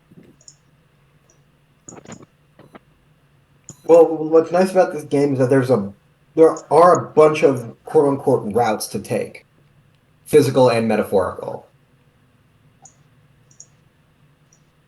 I have one, actually two, fundamental disagreements with the way Baldur's Gate 3 is made. One of them's a personal hang-up. The first one, the personal hang-up, is that Speak with Animals used to be free in other Larian RPGs. Like, you just got that as a natural trait. Now that we're playing D&D, it has to be a spell, which means only certain characters can do it, which means everyone who can't do it misses out on all of the amazing content that they always put into the animals. Yeah, I just talked to a frog, and unfortunately I feel like that was not necessarily the best use of my one Speak with Animals potion. Yeah. One of the first things I did after I finished the game the first time was I modded in the ability for everyone to cast Speak with Animals as a ritual spell, so that everyone can do it, so I don't have to feel bad about playing a character that can't. That's fair. Well, the other one is the... Well, also I was going to say that that's why, like, for my second playthrough, I did Druid, because I'm like, I need to know what these fuckers are saying. Oh yeah. The second one is the Dark Urge, because in the original Baldur's Gate games, they were Balespawn. You just played as a Balespawn, and it was pretty interesting. Problem is, as I've gotten older and my overdeveloped sense of empathy has outgrown me, I no longer like being mean to the little people in the computer. So trying to play a Dark Urge, despite it being the most narratively interesting possible character origin, just makes me feel bad. So I played Dark Urge, but I played a Heart of Gold Dark Urge, which is honestly also very fun because it's very edgelordy in a way. Like, I must tame the demon inside of me. Right. And honestly, like, the game rewards you for that. You know that, right? It does. I just like, it's like so good on you for controlling your murderous intent. Right. It's the early stages I can't get through, like with what's her face, where if you interact with her and she survives, after you free the camp and you have like the party back at your main camp, she just dies, and there's nothing you can do about that. Oh yeah.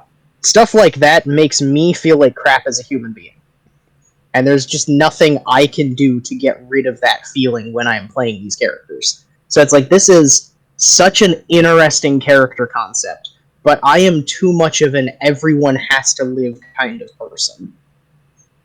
That's totally fair.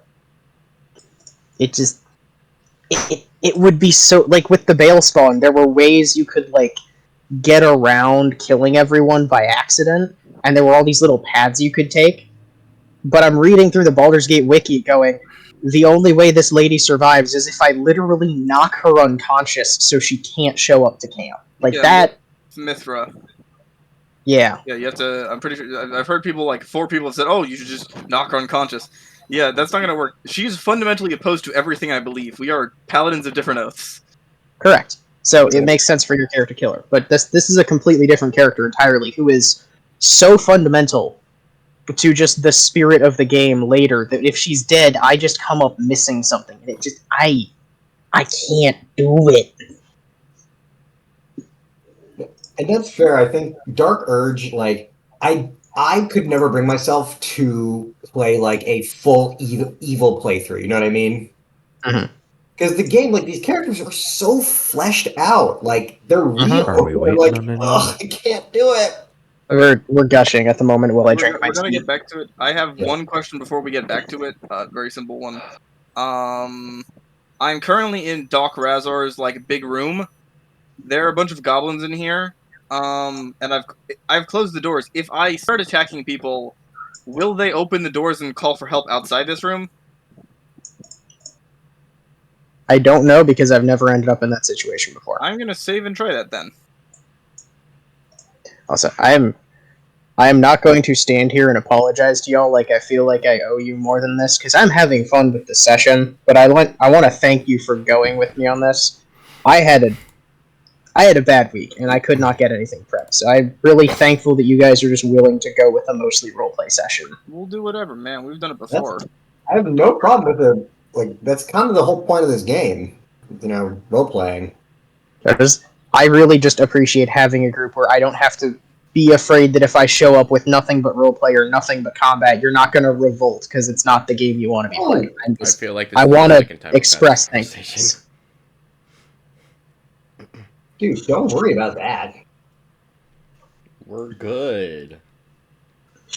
You are, and I appreciate you. So, you are heading on the road back to Kalaman. It is late afternoon. If you set off now, you will arrive fairly late at night. And the weather is kind of starting to turn at this point. Like, the rain clouds that are always hovering over the Dargar Mountains are just kind of slowly creeping their way towards you now. Got it. So if we keep going, are we going to get washed off the road later? Should we make camp? From this distance, you can't tell how bad the storm's going to be, but if you set off now, it'll hit you while you're still on the road. Oh boy.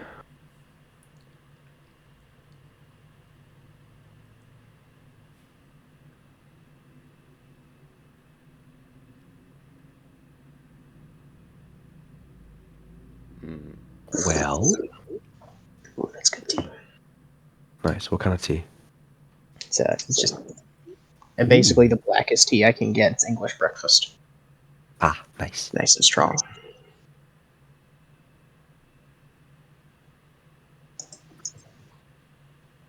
I think we probably push some distance ahead and then try and find somewhere that might be sheltered. Fair enough. What do you guys think? Sounds good to me. Who wants to look for shelter? I'll do it. Survival check. Okay. I am okay at that. Oh, I have decent. Okay. 9. Oh dear God. Let's try this. 22. Hell yeah. Like you find a full-on cabin, and I'm like, "Hey guys, look! I built a lean-to." A lean-to, he says. Oh boy. Shelter for everybody. That sounds like something Ajan would do, yeah. Alright. How long are you planning on going for? Probably a few hours. We don't want to get washed out, so probably No. like, if the storm would get that bad, we would just stop and find shelter. Because it's starting to sun's starting to go down. Or at least we got a few hours before dark, right? Uh-huh. You have maybe 3-4 hours before dark, yeah. We might go for 2 or 3 hours then. Coolio. Make camp for the night, and then we'll head back in the morning. Alright. Makes sense to me. Yep. Sure. So, Ajan. Hello. Hello. Would you like to narrate this, or shall I? I guess I'll do it. I don't know what I'm narrating, but I'll do it. Your failure to find shelter while you were on the road. Okay. So Just let Pancake pick it. yeah, I know decent survival. Wait, this isn't the ocean. Guys, look, I found some bugs to eat, and I like, guys, look, this tree here blocks some of the rain, like 40%. Pretty good, right? You're doing great, buddy. You're doing wonderful. Sure. He's trying, man. I'm not a land guy. As you swiftly learn that what makes good shelter on the high seas is not good shelter on land. Yeah. No. Really, I'm also like I'm holding some bugs to eat, and then one of the flies that I'm holding flies into one ear and then out the other. We have provisions here. I'm not worried about food. Okay. What do you find, Dwarvos? Iriata just leans over. I'm not too certain about that one. You really, Maybe not. you really eat bugs? You eat what you can get, all right? Alrighty then. Yep. To be fair, I am driving as of current, so...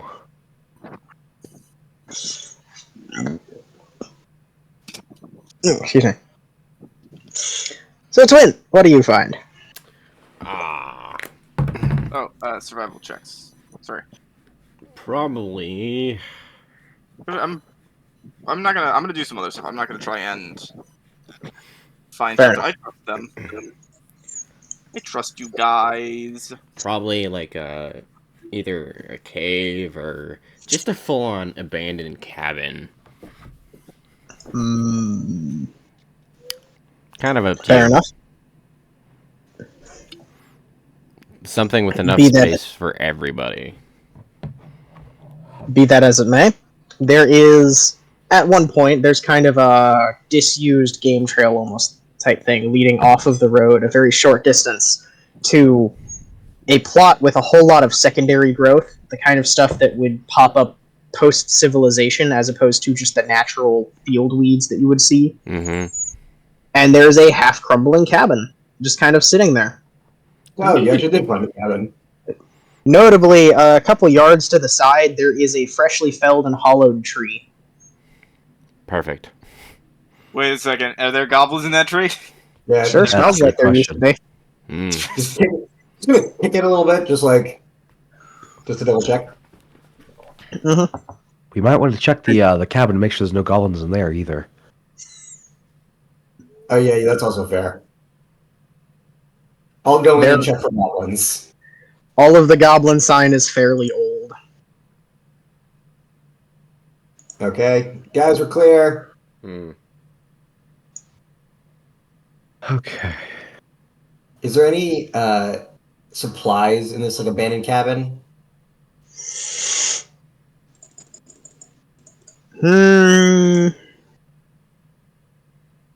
No, it's probably too old for that. Most of the stuff inside would have rotted away or been stolen by animals.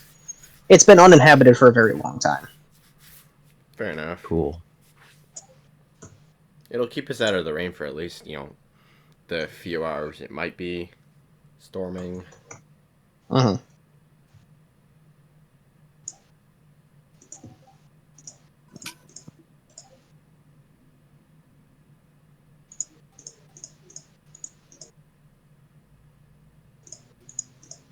So, you have found a cabin. If you would like to make camp, whatever you would like to do. Yep. All right. I'm gonna try and check up on Y. Is she there? She is. She's doing the thing again where she's kind of floating next to the horses and copying them for a couple of minutes at a time. Hey, Y, can we talk? Sure, what's up? All right. I don't know how to put this in a way that won't sound weird, or at least confusing. But I met your mom. My what? Your mother.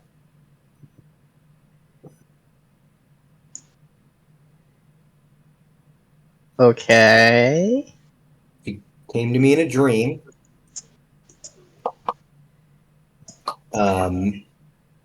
And she seems to be suffering from the same memory issues that you are. Oh, good. So I just thought I'd let you know. Fair enough. I don't know what to do with that information.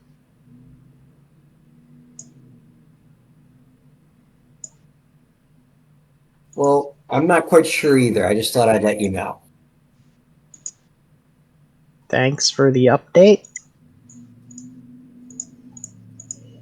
Happy to keep you updated. I just thought it was worth noting. Much appreciated. Have you been able to remember anything lately? I don't know.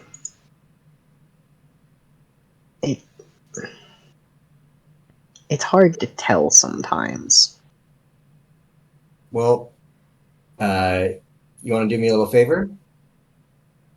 Mm-hmm. If you ever remember something about your past, let me know. Because it seems like, you know what? You know what I'm going to do? I've been learning to read and write, so you can help me practice. You tell me something that you remember about yourself. I'll write it down for you in case you forget again. Okay. Great. That's all I wanted to really. I just wanted to talk with Y a little bit.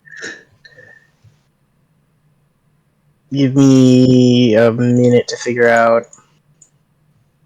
need to figure out how this character would phrase this.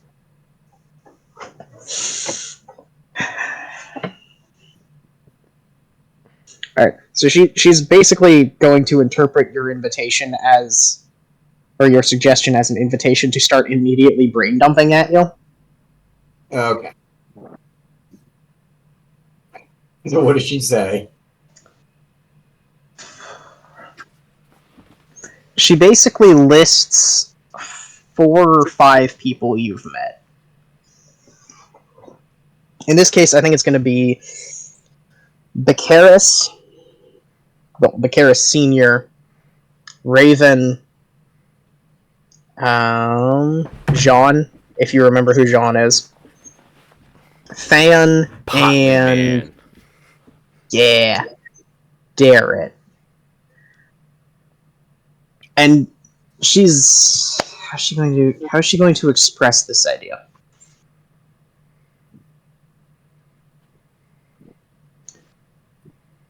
It would be in terms of, that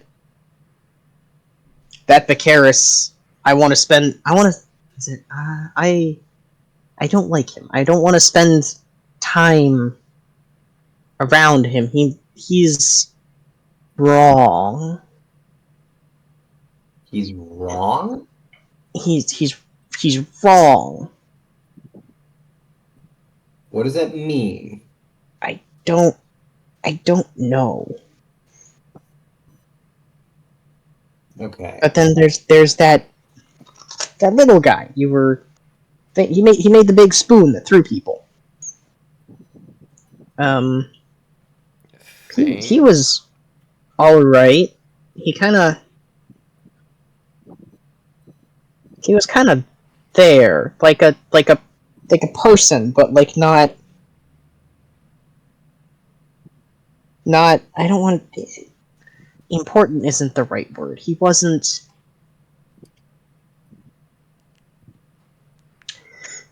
Attention didn't seem to happen with him. Oh, sounds familiar. Mm-hmm. So, and you can't elaborate further on that? I don't have the words. Okay. But it's like there's Becaris, and then there's like that lady Becklin and the kid, and then Than is somewhere in between. Okay. What else? There are a lot of people in armor who feel more like Becaris than they do like Than. Okay. I'm still not quite sure what you mean by that. But hopefully in time you'll find the words for it. Right? I hope so. Me too. I've been thinking about it a lot and I haven't gotten very far. Okay. Well,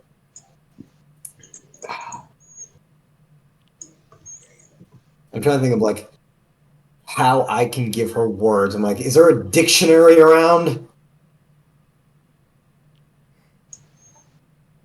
Anybody got a dictionary?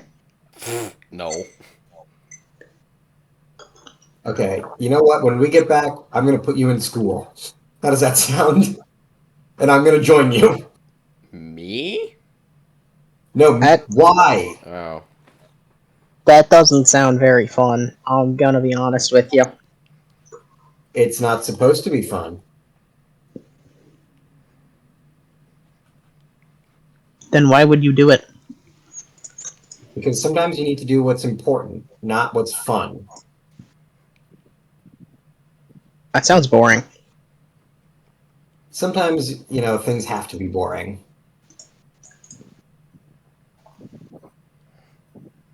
I think it's really because, all you ever did was have fun. I'd be having fun. Right. But sometimes if you only ever have fun, a lot of bad things can happen. So you need to do the important thing, not necessarily the fun thing.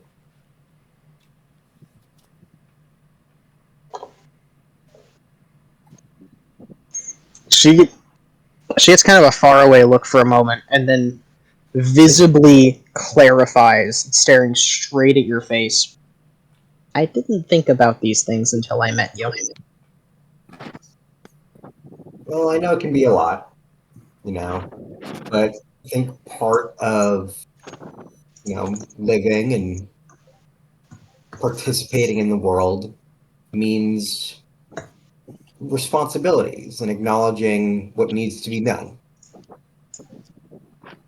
Because if you just try and ignore everything and only ever care about fun, all of a sudden a lot of bad things will happen, and then you won't be able to have fun anymore because there's bad things happening. So if you want to have fun, you need to make sure that you prevent the bad things from happening and make good things happen. This is actually like explaining to a kid like the idea of responsibility. Yes. And how am I doing with that? I think you're doing all right. Her next question is going to be, was I alive before I met you? Oh God. Okay, so there's a guy named Schrodinger, okay? There's a celestial named Schrodinger. Okay. I look at her and I say, well, I was taught you're a new person every day you wake up. Every day you're a little bit different. And what I'll say is that regardless of you if you were here now or if you were here before you met me, you're here now. All right? So you can think because you always have to ask, where do we go when we die? Where do we go where are we before we come here? You can think and you can ponder, but you have to at least acknowledge you're here right now. She points to a bunch of windspren that are just sort of tangled in this massive, effervescent fluff that sort of rolls by, picking up a bunch of detritus and leaving it somewhere else as it just basically breezes through. I was over there. And now you're here. I was like that. So, well, this begs the question then.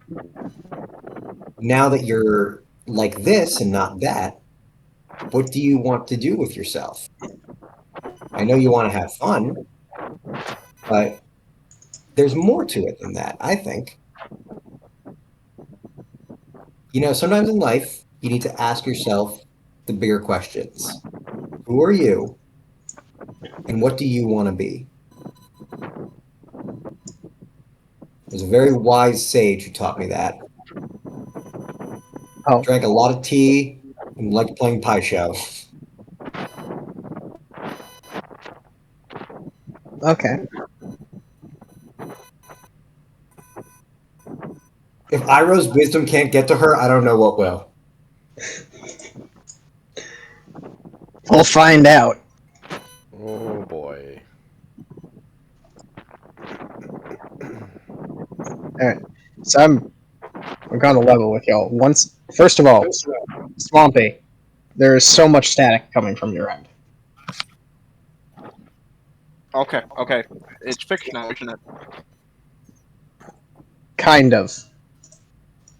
It's still there. It's not as bad as it was. Let me replug everything.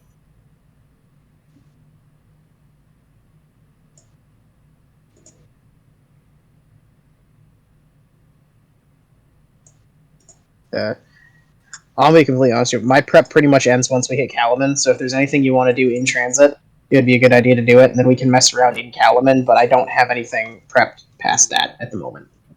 Fair enough. So for now, this is kind of what we're doing tonight. Is the static better now? Yes. Yeah. Okay. I had a few things I was interested in doing, but Twin Pandoros can go first if they have anything.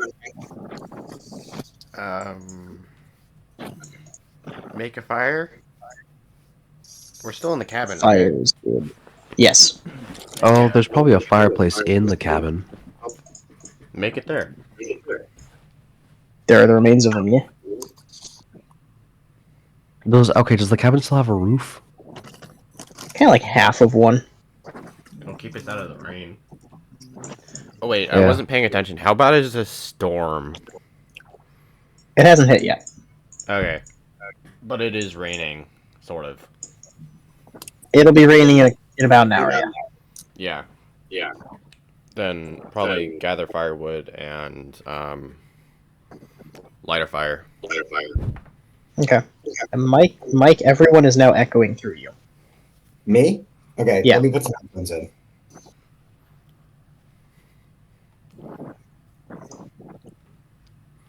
Give him a sec. Yep. I expected the technical difficulties to come from me, not everyone else. It's one of those days. It's one of those days. As long as they're not coming from me, we're okay. Because I've been playing Stardew Valley in the background. Last time I did that, someone else could hear game audio through my mic somehow. Hilarious. I was wondering what that was. Oh, good! No, back when we started, I thought I heard something that sounded like Stardew audio, but I haven't heard it since. No. For some reason, all of the main menu and character audio, if I'm in a character creator, you can hear it through my mic for some reason, and I don't know why. That's weird. Yep. I was in the middle of playing in someone else's D&D game, and I kept throwing off the DM without realizing it, because he could hear the little bloops of me making a character. Alright, where do I want to go with this Minecraft thing? I don't know. Where does Twint want to go with the rest of his life? I don't know. Decide. I'm gonna build a nether portal! I'm going to open a portal to hell! Fucking prepare for battle, because oh boy. You know, whenever I play Minecraft and I just hang out in the nether for a really long time, I just hang out with zombie piglins. They leave me alone, give me protection. It's great. Good. I feel comfortable around the dead. Same. Yeah. Living people are weird. Yep. Hello, is this better? Somebody else talk. Alright, well, now I can't hear you guys. Whoa. Hello. I'm hooked on a Oh field. no, he couldn't hear us. Okay. Yep. Oh boy. It's going well. Yeah.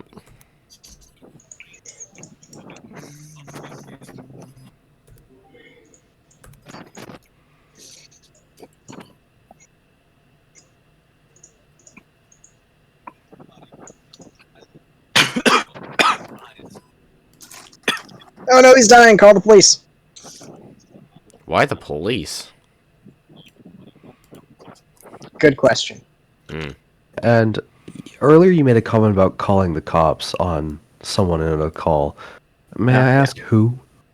Story aside. They weren't in call. Do you know Danny from the Lotus? Danny You aware of him? My headphones are not cooperating. I think they're old and Okay. they're breaking. So I'll just turn my volume. Let me just turn my volume down. Okay. Fair enough. Yeah, I think it was double shot Danny. Yeah, back in Is this better? Think so? Yes. You guys speak, so let's see if it echoes. Wolf. I don't think it's echoing. Okay, we're good. I no longer hear Dwarvos and Twint through your mic, so we should be good. Perfect. Beautiful. Basically, the short version of that story is Double Shot Danny once sent me a message and left the Lotus, but he left the Lotus in such a way that he left me no other way to contact him, and the message he sent in my DMs was I'm going to go kill myself. So I called the police in his local area to do a wellness check on him, at which point he finally came back to the Lotus and started cussing me out for calling the police. And I was like, dude, you sent me a message implying you were going to kill yourself. What was I supposed to do? Understandable. Okay. Danny is fine, and it's still he's less of a brat now, but he was like 12 at the time, so Yeah. He was Fair enough. legitimately 14 years old. Jeez Louise. Okay. Alright, anyway. The camp, the vibe. Mm-hmm. Yup. Twin has started a fire. Yep. Yep. It's pretty good fire. I'm gonna bring look for path that the cart and the horses can kind of go up, get decently close to the little place. Horses are pretty good in the rain. They got thick fur, thick leather. I'm not worried about them. Mm. Fair enough. But I will bring in some of the supplies just so we're good for the night and the morning. Mhm. That's what I'm gonna do. Alright. Well, y'all are doing that. Iriata kind of settles herself near the fire. Mm. So, where are you from, Twin? Fuck. Out of character for a moment. Do I have to choose a place to live? You can be vague if you'd like. Alright, fine.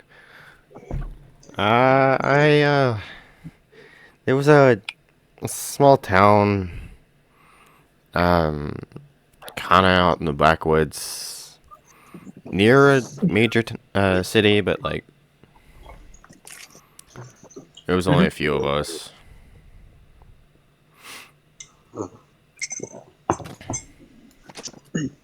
You're very forward about being a thief. Is that not a problem back where you were from? Well, everyone knew, so I was the town's problem. So it just sort of ended up everyone knew. So I guess everyone should know. You haven't been a problem so far with us. True. But having long-term relationships with people is probably better than, stealing from them. Probably healthier, yeah. Yeah, I think you're doing alright. hopefully.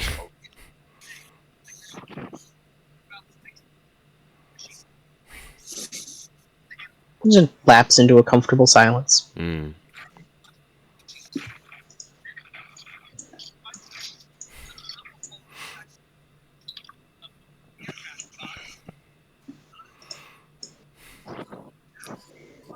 How's everybody else doing? Yeah. I'm I was chatting going with my toddler, so. I was going to do some training with the weapon, trying to attune with it a bit and kind of get used to the weight. But then I had a request for Ajan. Mm. Okay. Mm-hmm. So it's a D8, right? Yep. Have any bonus from using it during that fight? Kind of trying to get more used to it. You can add a +3 to your D8, I think, because you didn't use it that much.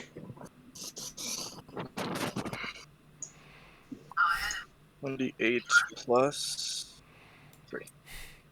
5. Nice.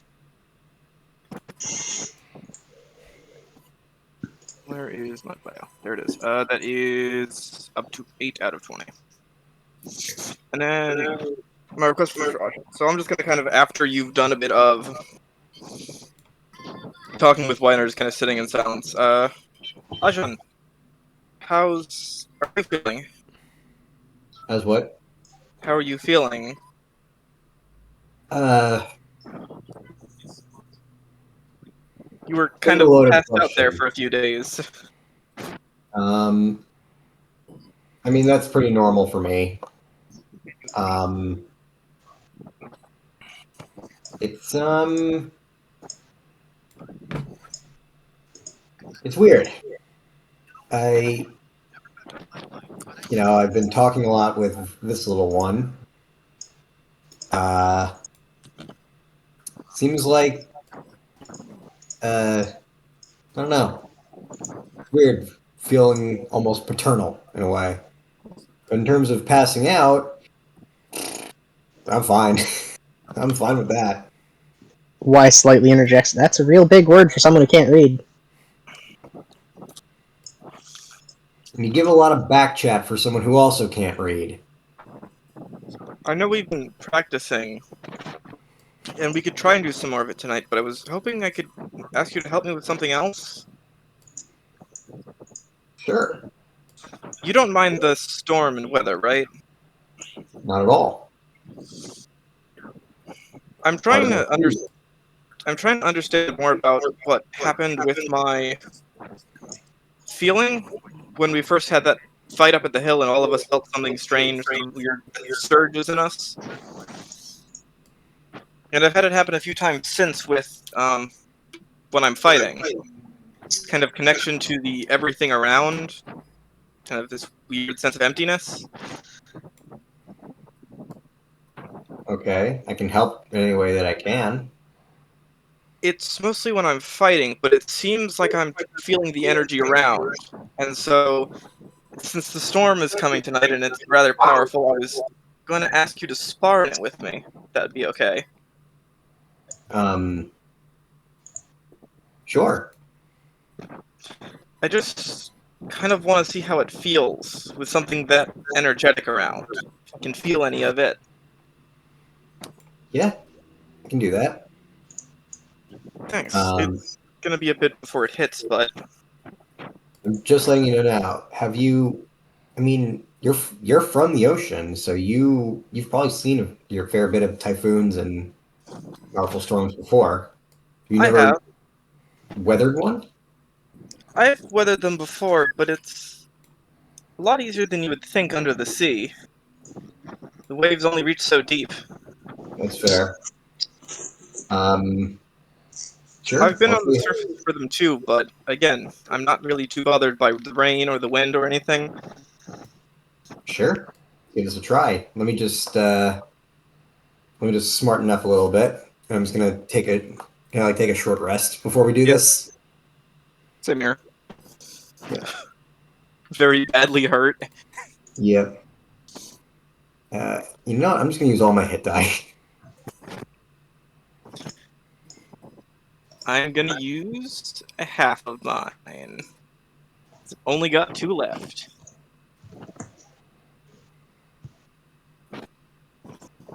Did I take damage? I don't remember. Oh, I did. I think everyone got pretty hurt in that fight. I'm gonna regain 22. I was chilling. Alright, I'm back at max health. Cool. I think while they do the short rest and the sparring, I think it'll roll out to about a full long rest. Oh yeah. I think the intent to take a long rest here. I think I just wanted to do this with Sean during the storm, kind of when everyone else is resting. Yeah. It'd be very cinematic. This is like after every fight she's been in so far. Yep. I'm fine. Yeah, no, I'm fine. Totally fine. Uh-huh. I totally didn't almost catch the arrow directly in the face and then get nearly brought down by the person I stopped it from hitting.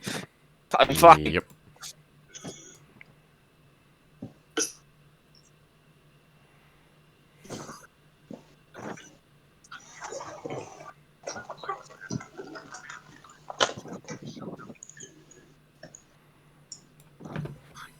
So y'all want to spar, do ya? Mm-hmm. That's the plan. You'll be happy to know that, well, it is not the storm of the century or anything. It's a pretty hefty storm. Yeah. Because the Darkguard Mountains are very famous for having this constant rain cover over them, but it's always like a light drizzle sort of thing. Like a good mood rain. Pretty much any time it wanders down into the plains or the hills, it gets absolutely jacked by Coriolis winds and by the warmer weather just sops up moisture and then just dumps it wherever it stops. So it's raining pretty heavily. It wouldn't have been impossible to use the road, but it would have been a much slower process had you not stopped for the night. It also would have been fucking miserable. Pass. Oh yeah, it would have sucked. Yeah, fuck that. Either packing up camp or setting up camp in the rain literally blows. Fuck that. Mm-hmm. I have done that. It is awful. Yeah. Same. Camping. Hey. Nothing ruins a camping trip like torrential rain. Yeah. Seriously. Yeah, even snow is better than rain. Honestly. Yes, it is. I agree. I've done camping in a lot of different weathers, and I'll say this: rain sucks. Mm-hmm. It's not even the rain; it's the mud. It's having to set up in the mud, and then you have to get out of the tent into the mud when it's morning. It's just mud is so miserable. I told you guys about West Point. Yes. Yes. That was very rainy and very muddy. I will say something unexpected as I hiked the Grand Canyon. Dust gets everywhere. Yes. Yes, everywhere. It does. Anyway, have our Boy Scout troop used to. They no longer do, but they used to do regular trips out to film on Scout Reservation. And you'd see them come back, because they stopped doing it before I was old enough to go with them. They would come back, and everything they took with them was covered in just this fine red dust that was impossible to get out. Yep. It was great. I still have the hiking boots that I did the Grand Canyon with. They are still orange. Classy. Yeah. Anyway. Love to see it. Absolutely. The rain has come. All right. And it is pouring. As not really windy. It's not windy, it's not squalling, it's just dumping buckets of rain straight down. Mm.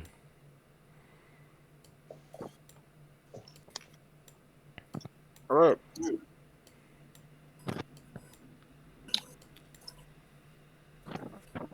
I'm eating cheeses, 1 second. Shoot. White person behavior.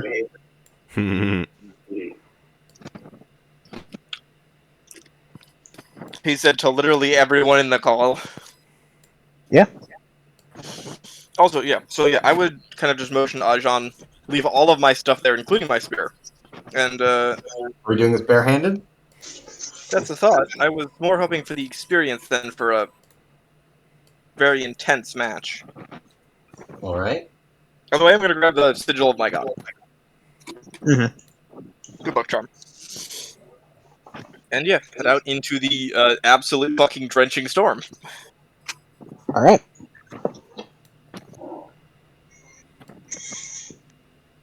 Alright, let's do this. I kind of like stand up. I give like a bow. I'll return it. Okay. So there are two ways you can do this. You can either both have just a straight up fight, in which case you're rolling attack rolls against each other and doing whatever you want to do. You could also do a more laid back kind of sparring match, in which case it'll be contested performance probably between the two of you. I'm from that. The purpose of this was more to kind of try and use my subclass in the rain and feel what that's like, as opposed to we are going to beat the ever-living shit out of each other. This is sparring. Alright, so performance? Yeah. Alright.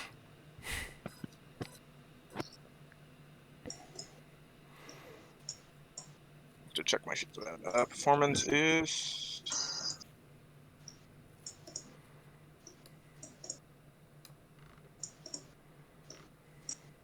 19. All right. So I do not have good performance. This is fine. 14. Okay. So it'll do. We'll do 3 rounds of that. Okay. So now, Yeah, just roll off again. So 2 more roll-offs. So we'll do best 2 out of 3 with a tiebreaker. Tie. tie. Okay. All right. This is the one.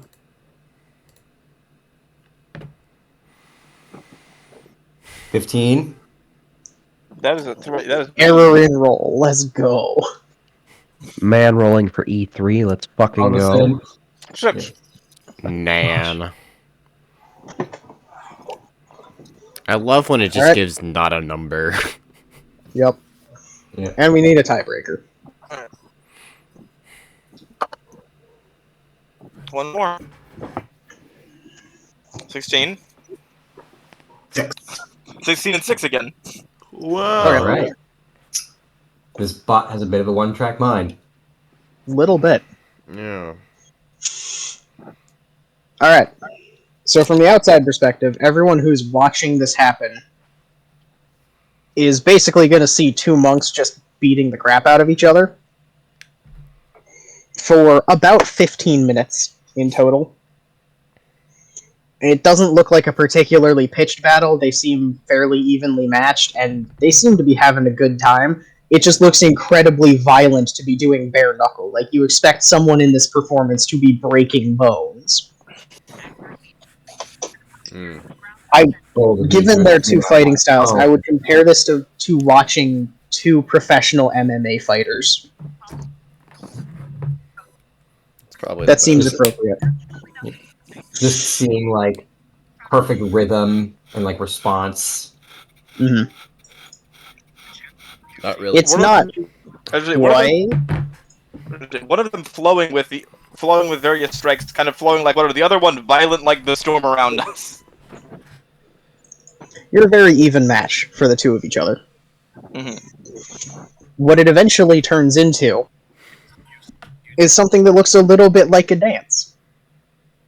From the internal perspective, however, it gets off to a good start. You know, you're both rolling with the punches, leaning into it. You both get a couple of good blows, but compared to the way Ajan just kind of rips into people, Leica is a lot more fluid and is able to dance around a lot of what Ajan is just trying to get in. And in what way in particular, Swampy, are you trying to use your subclass during this?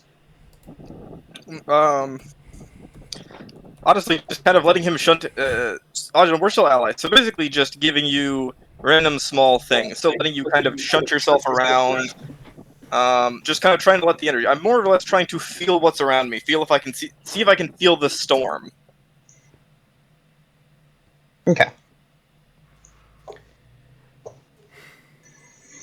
So, as a monk, you largely don't train in feeling what is around you so much as you train yourself to just kind of be a conduit.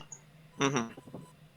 So your training, what you have done all of your life, is basically look inward and tame yourself, get yourself under control so that you can not affect the world around you, but you can just accept what it is doing and move with it. Mm-hmm. The experience of reaching out is violently different from that, in a way that you weren't entirely prepared for when you started. So it throws off your rhythm a little bit, because what you're used to is the ebb and the flow of life in general. It has a distinct rhythm, and the world follows patterns you are used to. But when you start reaching out and you try and grasp those patterns, you try and sense what's happening around you, you just start getting buffeted from all sides, because instead of trying to accept and flow, you are trying to reach out and understand. Mm-hmm. Ultimately, it's going to feel a lot like being a singular rowboat in the middle of the ocean being battered by waves and just absolutely hammered by the storm around you.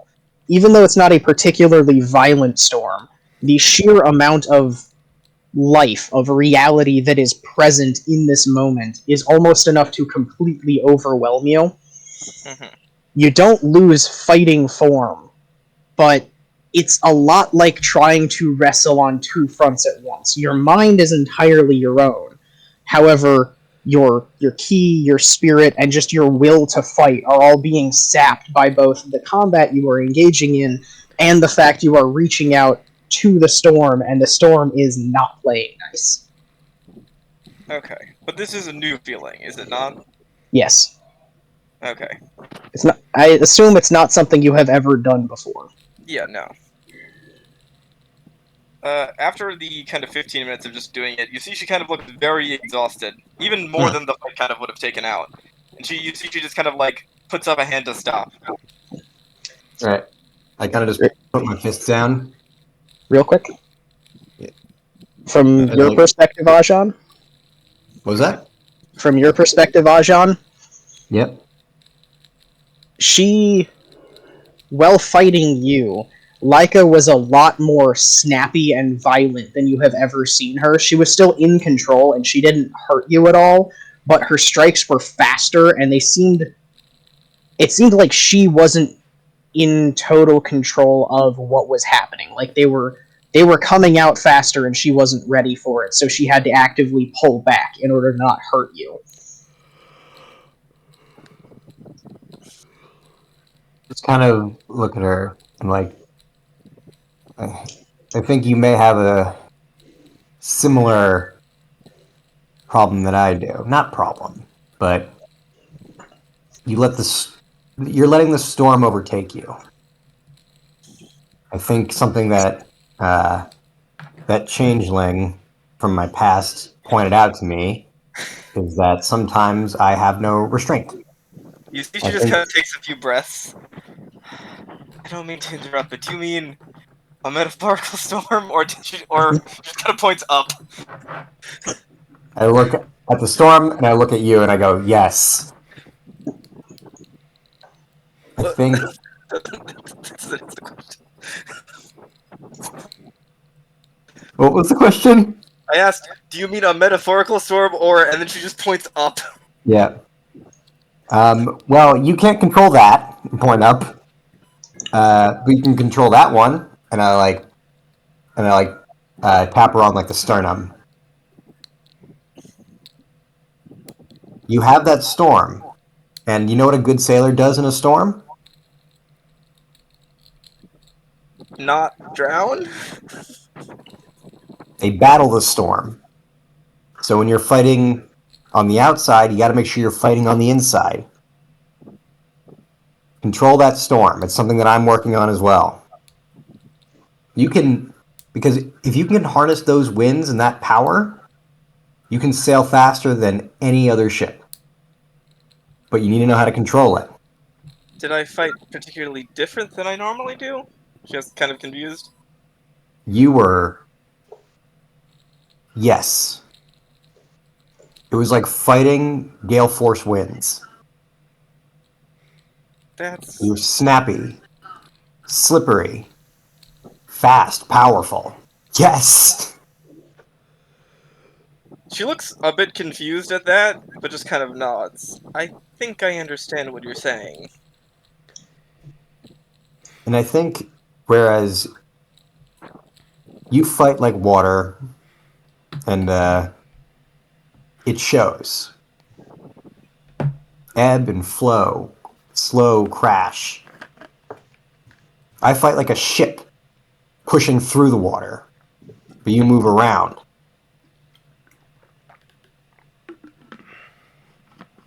And your style is quite impressive. Thank you. It's definitely more aggressive than some of the other styles that I've seen in time, but that's how we did it. But I kind of like offer a hand to shake. I kind of shake his hand, and I assume we head back in from the storm. Yeah, we just come in fucking drenched in with sweat and rain. Yeah, come in absolutely drenched in sweat and rain, and with two very different ideas of how that conversation just happened and what it was about. Yeah, we were definitely both projecting, I think. Fair enough. Two 20-somethings trying to puzzle out the meaning of life while beating the crap out of each other in the storm.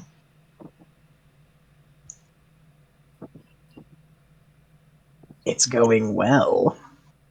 Yeah, she just kind of goes in, takes some notes in that runic book she's got, and eventually just goes to sleep after that. Alright. Anyone else? More fire for the more wood for the fire. That's it. Fair enough. Fair enough. Get a bit wet, you find some pretty good stuff.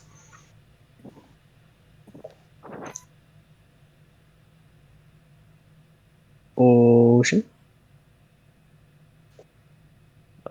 If anything, I want to spend probably a bit of time before I sleep as a character. Or sleep IRL. I am I know, falling right? asleep at my desk. I apologize. Dude, you're fine. I'm I also haven't quite slept tired. in 24 hours. I know you haven't sleep. It's going well. Yeah. I spent 8 whole hours today just going over criminal law. I'm glad I'm not you. Yeah. I wish I wasn't me right now. I'm just medicated up the wazoo, so like I'm struggling. Yep. I wanted to spend some time and attune more to the blade. Okay. I'm assuming D8. Yep. Did you Okay. use it in the last fight? I can't remember. I did not use it in the last fight. I didn't swing. I only swung my hammer. Okay. In terms of weaponry. Alright, so just a D8.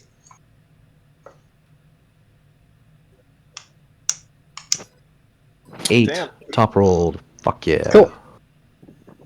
What is your total at now?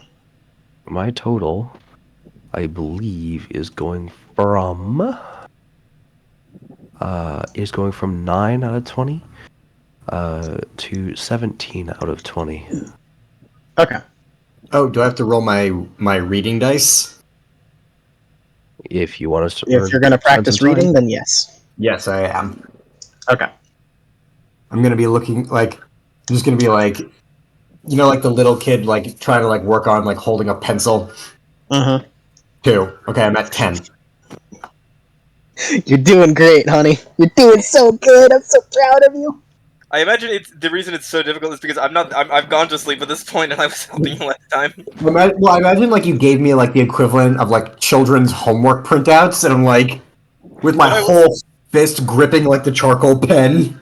No, what I would have given you to practice is a pad of wax and a stylus to carve lines in it. Gotcha. So we're halfway there. See, I was raised with a particular kind of novel. Have you ever read the Edgar Rice Burroughs Tarzan? No.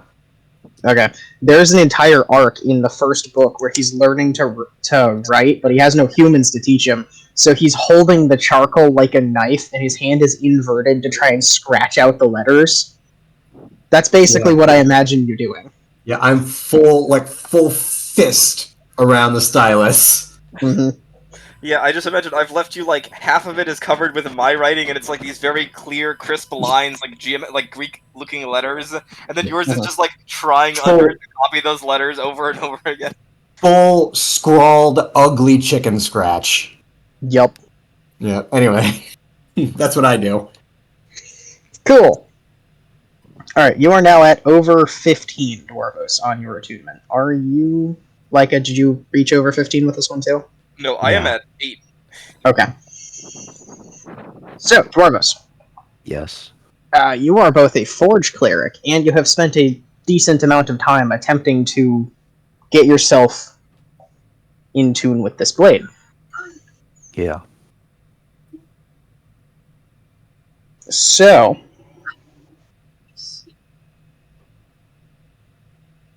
it's about this time where it would become apparent that the blade is...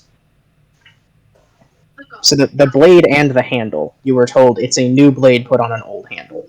Yep. There is something something of a dual nature to this sword. It's both pushing and pulling against you in the way that you are familiar with magic items. Like, they require you to put something into them, like your own magic to make them function, or they would give you something, like a wand would give you the ability to cast certain spells as a focus, right? Yeah.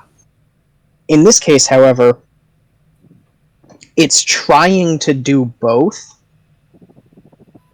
and this isn't something you've ever interfaced with before. You have never had to attune to an item and get used to how it works. Everything you've ever used was just like a one and done kind of thing, because that's all that's really existed for a very long time.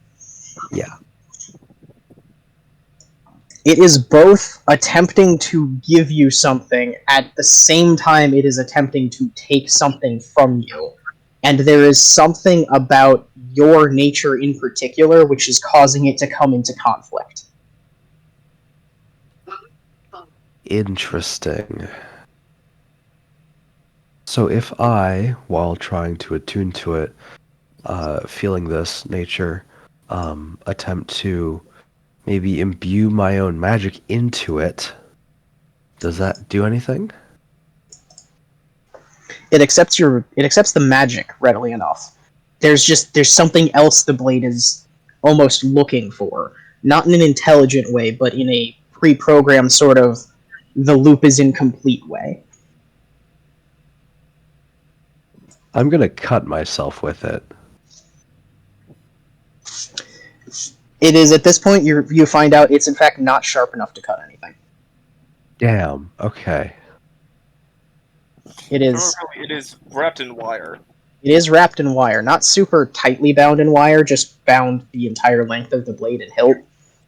But also, despite looking razor sharp, the blade is in fact incredibly dull. It's looking for something else, huh? Mm-hmm. Can I take like another like knife and do like a little thing across my hand? See if it needs blood or something like that? I have no idea, man. I have a comment, but I'm not gonna say it. I think it's funnier if I don't. DM it to me.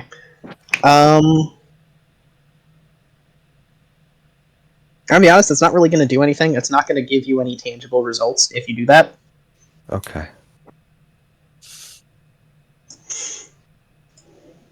I will have to probably spend Swampy, so do you! Anyway, sorry. Hilarious. He is attempting to criticize you, or not criticize you, but gently poke fun at you in my DMs for something he's also failing to do at this exact moment. I am waiting on mine. I haven't done shenanigans with mine yet. Uh-huh. I can barely hold it. Sure. Yeah. There was a time I could barely hold this, and I can hold it now. It is still kind of fighting you. It's just no longer trying to rip itself out of your grip anymore. Jeez. So if I cast heat metal on it, because me being a forge cleric, to kind of like heat it up, does that change anything either? Not really. It becomes very hot in your hand. Okay, well that's to be expected. I'm kind of used to that. However, it doesn't eat the heat metal like regular metal, in your experience, would immediately heat to the point of glowing and start burning whatever it's touching. Yeah. The sword in your hand does not immediately come up to temperature. It's more of a slow rise from the inside out, and it never quite hits the point of glowing, which means for a dwarf it never becomes burning hot. Interesting. Looks like I need to spend more time with it then. I'm not sure.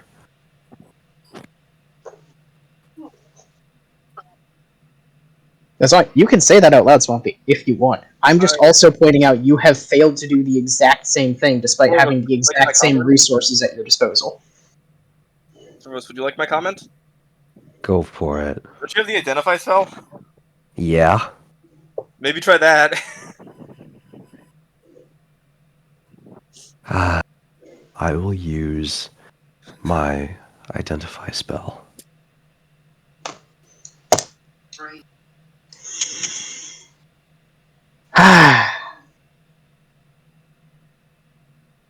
So it takes you some time to work up to casting the spell, because it's a ritual.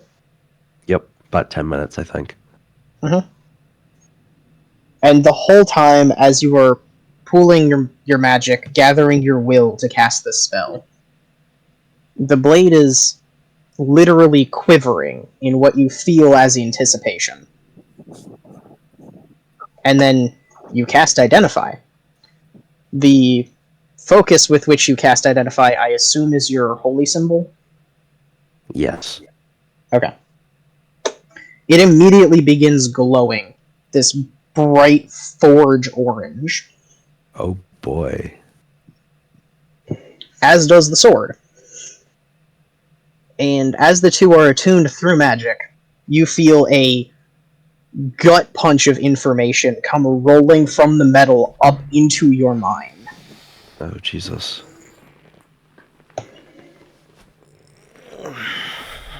What you glean from the spell, what you glean from the spell on the sword, is that the sword is well over 1,000 years old at this point. Jesus. This is not its current form is not its true form. It is somehow bound. And you are, as I recall, a chaotic lawful entity, correct? Yeah.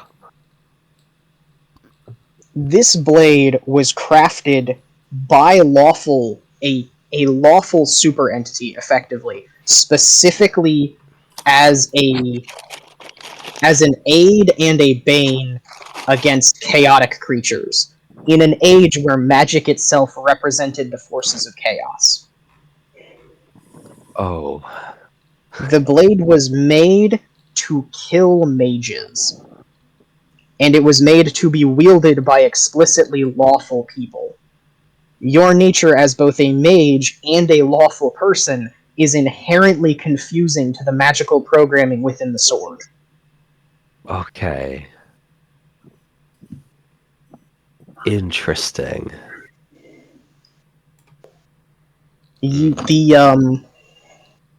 I know this isn't quite how Identify works, but this is kind of how I have to play it right now. The only way to return the blade to its original state is to somehow resolve that conflict, but there's no clear path to doing so. And the blade itself is not, in fact, magical in the way that you are familiar with magic, because it is an quote-unquote anti-magic blade. It isn't enchanted. There is no school of magic that has imbued it.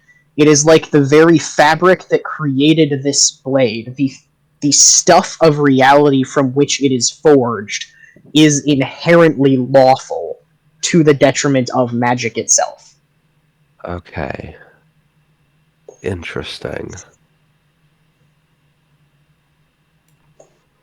It isn't projecting an anti-magic field, because you've seen Counterspell before, you're familiar with how anti-magic works. It's not that. It isn't destructively interfering, and it isn't stopping you from casting magic. It in fact interfaces with your magic just fine.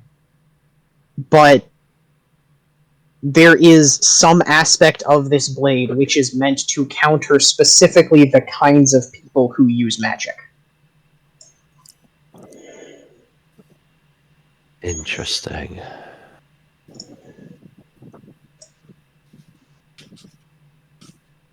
So it wants to get away from me, but it wants to embrace my hands. That's weird. Okay.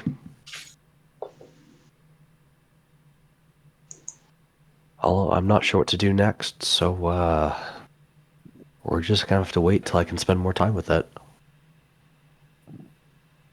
Sure. Yep. I should specify, because it is Identify. The specific forces and people within the creation of this blade, they don't actually have names in the traditional way you would associate names with living things. So you don't get, this blade was made by X blacksmith, yada yada yada, years ago. It's more like, this blade was not, and then about 1,000 years ago, it suddenly was. And there is some force behind it that is more of a mounting anticipation and a patient intelligence than a real thing. It's not a living thing. Okay. I guess a better way to put it is, it feels like the blade was crafted by a force of nature, not by a living person. That's weird. But okay. And during this, Y kind of wanders over while Ajahn is practicing his reading and his writing. And she sort of sits on the blade while you're casting the spell. And as you are getting this just download of very strange alien information, she sort of sits on the sword. I like it. Are you going to keep it? Probably. It's a strange blade, but it has an interesting story. Mm-hmm. I like it too. It knows what it's about. You what? It knows what it's about. Mm-hmm. Do you know anything about it? Nope. Just that you like it? Mm-hmm. Okay. I like it too. I think I'll keep it as well. Good. I think it could be helpful. Probably. She sort of melts into a tumble of leaves and buzzes off. Okay.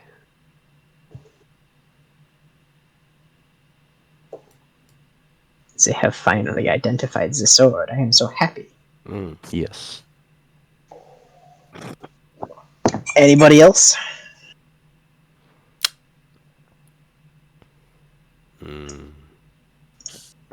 We may call it at this rest, because it seems like everybody's kind of out of it tonight. Yeah. It is. Yeah, it has been a day. Sure has. Seems.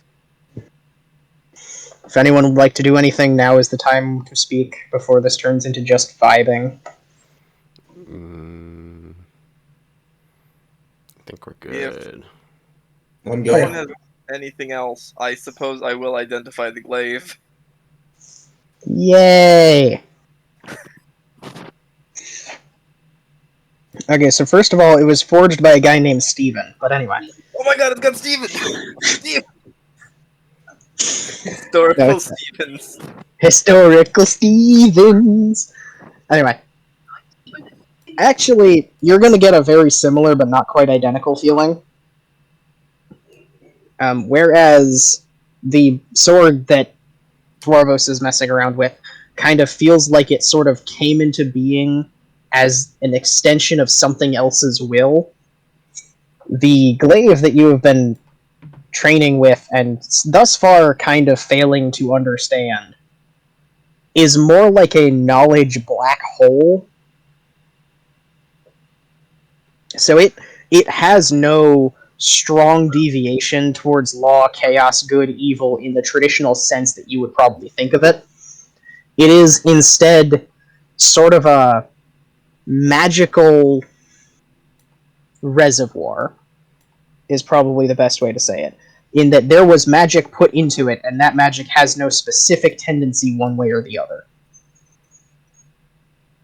It is, however, specific and very, very powerful in the kinds of enchantments laid upon it, notably being like the actual school enchantment, as well as a form of magic you have yet to encounter outside of the sphere. Gate magic. Like actual proper gate magic. Like the gate spell. Like the school of magic that the gate spell interfaces with, but like the actual stuff from which a gate can be pulled.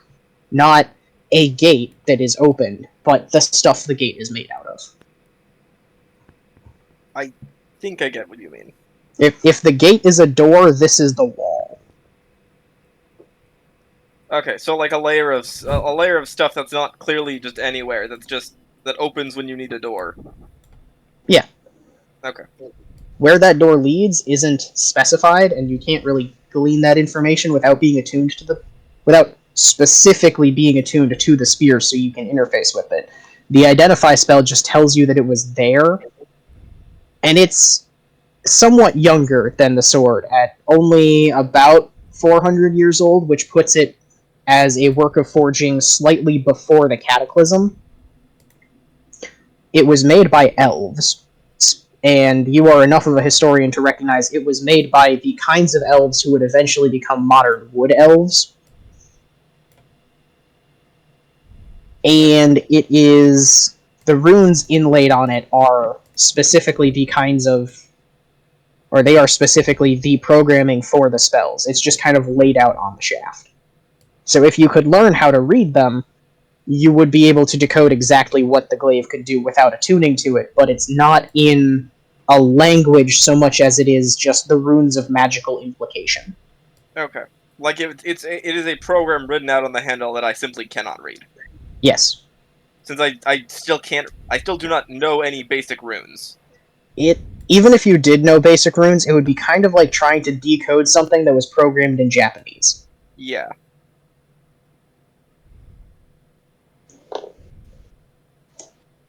Also, you sense during the information dump that despite the very general nature of the glaive and the fact that there's nothing you can really grab onto about it, you feel the weight of some kind of history behind it, like you are interfacing with something far older than yourself, and you remember for just a couple of seconds a century-long vigil standing on top of a desert dune that was immovable so long as you were there.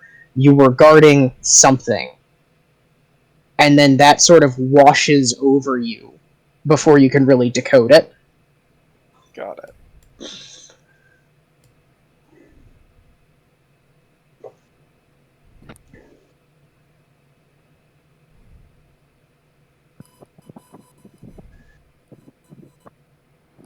So yeah.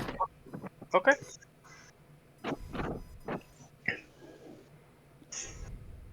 Basically, I think unless anyone else has anything. Yeah. I think that's about it. Alright. Mm-hmm. Well, I'm gonna call it because Understandable. I'm fading at the moment. Yep. I think we all are. Alright. Thanks for sticking with it. I really appreciate y'all showing up despite the fact I had basically nothing. Hey, It's you know fun. what? We got a lot did done. some A lot of things. character growth. Mm. This is good. I like We're the moving. idea that Ajon thinks I have immense anger issues I'm just not showing yet. He was projecting. He was projecting. No, I like to imagine he saw me throw that rock at that person and be like, oh, she didn't have reason to do that. She was just angry. She's clearly got repressed anger issues. I'm totally not projecting. Correct. That is too funny. Yeah. Mm-hmm. See, if Ajon knew what projecting was, he would be doing that. Probably. That sounds about Anyway. right, yeah. Good night, guys. Good night. See ya. Thanks for coming. Good Good night. Did y'all have a good time? Yeah, Yes. it's fun. Good to hear. I'm probably gonna go play Warframe now. Go for it. I might be Or on it a bit. Sleep Okay. also helps. Sleep is also nice. Yeah. I might sleep too. We'll see. Peace. See ya. That's it. I'm just writing down that description. So it was wood elves made about 400 years ago. Runes on handle make up some kind of spell. It's got a large reservoir of magic, and its schools interface with gate magic, the kind of walls and space used in portals, as well as enchantment. Enchantment used by someone to guard a large dune. Sure. Dune for. Dang, I forgot to actually that glaive in particular has a name. I forgot to write it down, so I will get that back to you. That's fine. Take your time, man. That is something I was supposed to have prepped that I just didn't. Mm. Shit happens. Yeah. I am going to stop recording now. Okay. Fair enough.